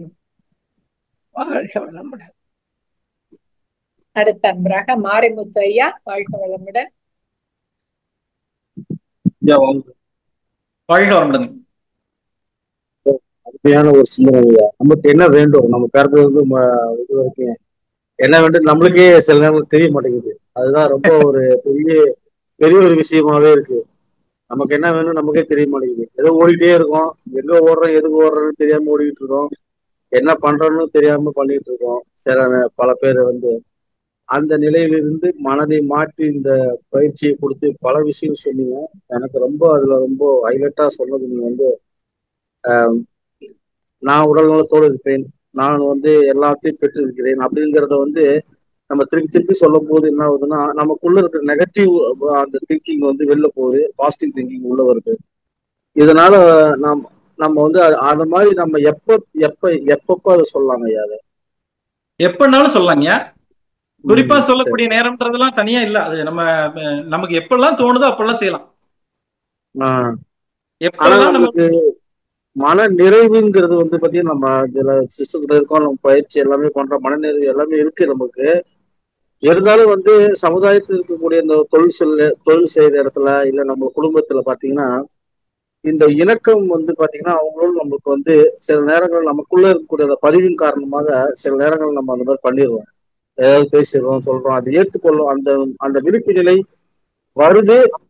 அந்த நேரத்துல நம்ம அந்த மறதி, அந்த இறை மறதி வரும்போது என்ன ஆகுதுன்னா, நம்ம திடீர்னு நம்ம கவலைப்படுறோம், ஏன் நமக்கு நடக்குது, ஏன் நம்ம திட்டுறாங்க, ஏன் இப்படி பண்றாங்க, சுத்தில நம்ம நல்லா தானே சொல்றோம் அப்படின்னு நம்ம நினைக்க தோணுங்க. அந்த மாதிரி நம்ம எப்படி அந்த மாதிரி நிலையில நம்ம எப்படிங்க பாக்குறது? அதாவதுங்க ரெண்டு விஷயம்ங்க. ஒண்ணு பார்த்தோம்னா வெளியில நம்ம உடல் பொறுத்த வரைக்கும் என்னன்னா இயக்கத்துல இருக்கணும். உழைப்பு, அது சார்ந்த விஷயங்கள். அது எதுக்குன்னா இந்த 5 வகை கடமைகளுக்கு, தான், குடும்பம், சுற்றம், ஊர், உலகம், இந்த 5 வகை கடமைக்கு உடல் வந்து இயக்கத்துல இருக்கணும். மனம் பொறுத்த வரைக்கும்னா எனக்கு ஏற்கனவே இருக்கிறதுல நான் நிறைவா இருக்கிறேன். சரி சரி சரி.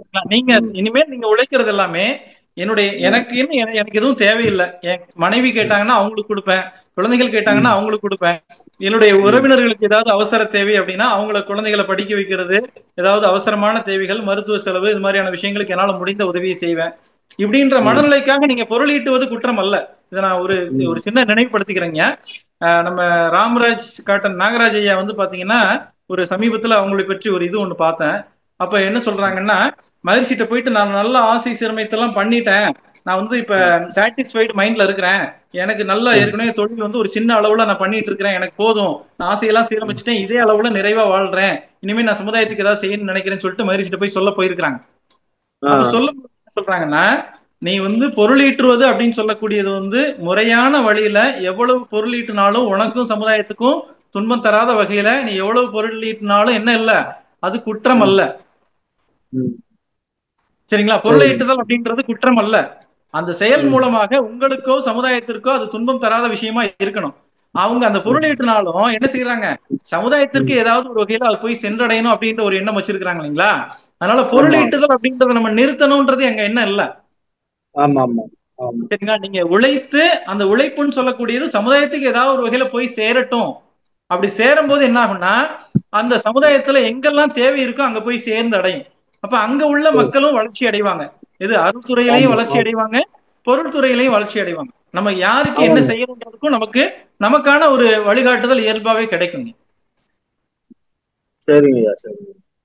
சோ அப்ப வந்து பிரச்சனை, தீர்க்க முடியாத பிரச்சனை எதுவுமே இல்லைன்றீங்க, எல்லாமே வழி இருக்கு. அது எல்லாமே நம்மளுக்குள்ளே இருக்கு. ஆமா. சோ நம்மள யாராவது திட்டுறாங்கன்னு சொன்னா, நம்மள வந்து அலுவலகத்திலேயே ஏதாவது பண்றாங்கன்னா நம்மள அந்த பதிவுல கழிக்கிறதுக்கு தான் அவங்க அது மாதிரி பண்றாங்க அப்படின்னு நம்ம எடுத்துக்கலாம். அது நம்ம அகத்தாய்வு செய்யும் போது நமக்கு தெரியுங்க, அது உண்மையிலேயே நம்ம மேல தவறு இருந்ததுன்னா அதை நம்ம திருத்தம் செய்யறதுக்கான இறைவனா எடுத்துக்கலாம். திருத்தம் செய்யறான்னு சொல்லிட்டு நம்ம மேல குற்றம் இல்லாம திட்டுறாங்க அப்படின்னா தான் பதிவு கழியும். சரிங்க, சரி. நம்ம மேல உண்மையிலேயே நம்ம ஒரு செய்ய வேண்டிய வேலையை செய்யல, அதனால நம்மள திட்டுறாங்க அப்படின்னா அது வந்து திருத்தம் தான். சரிங்க, சரி. நம்ம மேல தவறே இல்ல, அப்ப திட்டுறாங்கன்னா தான் அந்த பதிவுக்கு சம்பந்தமா போகும். சரிங்க, ரொம்ப அருமை. நன்றி ஐயா, சிறப்பான விளக்கம், நன்றி.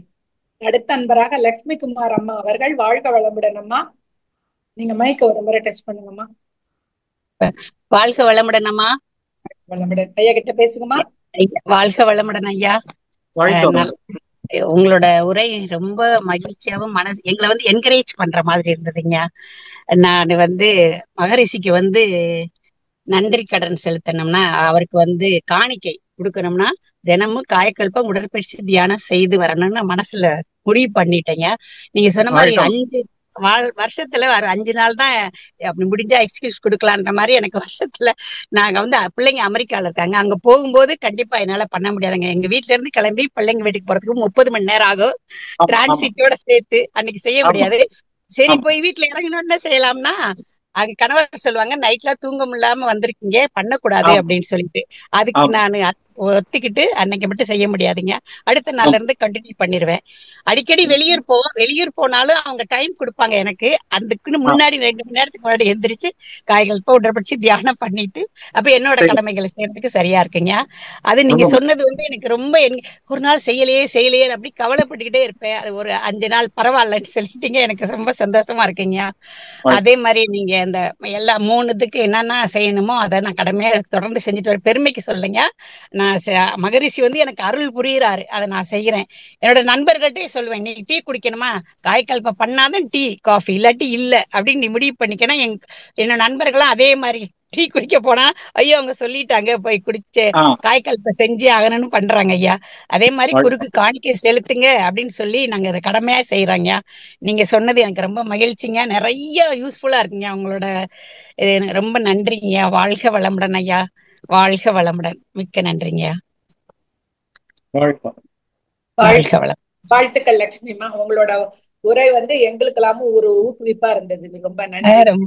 ரொம்ப நன்றிங்கம்மா. வாழ்க வளமுடன். அடுத்த அன்பராக சாந்தி சுந்தரம் அம்மா பெரிய குளத்துல இருந்து. வாழ்க வளமுடன் அம்மா. வாய்ப்புக்கு நன்றி சந்திராமா. வாழ்க வளமுடன் ஐயா.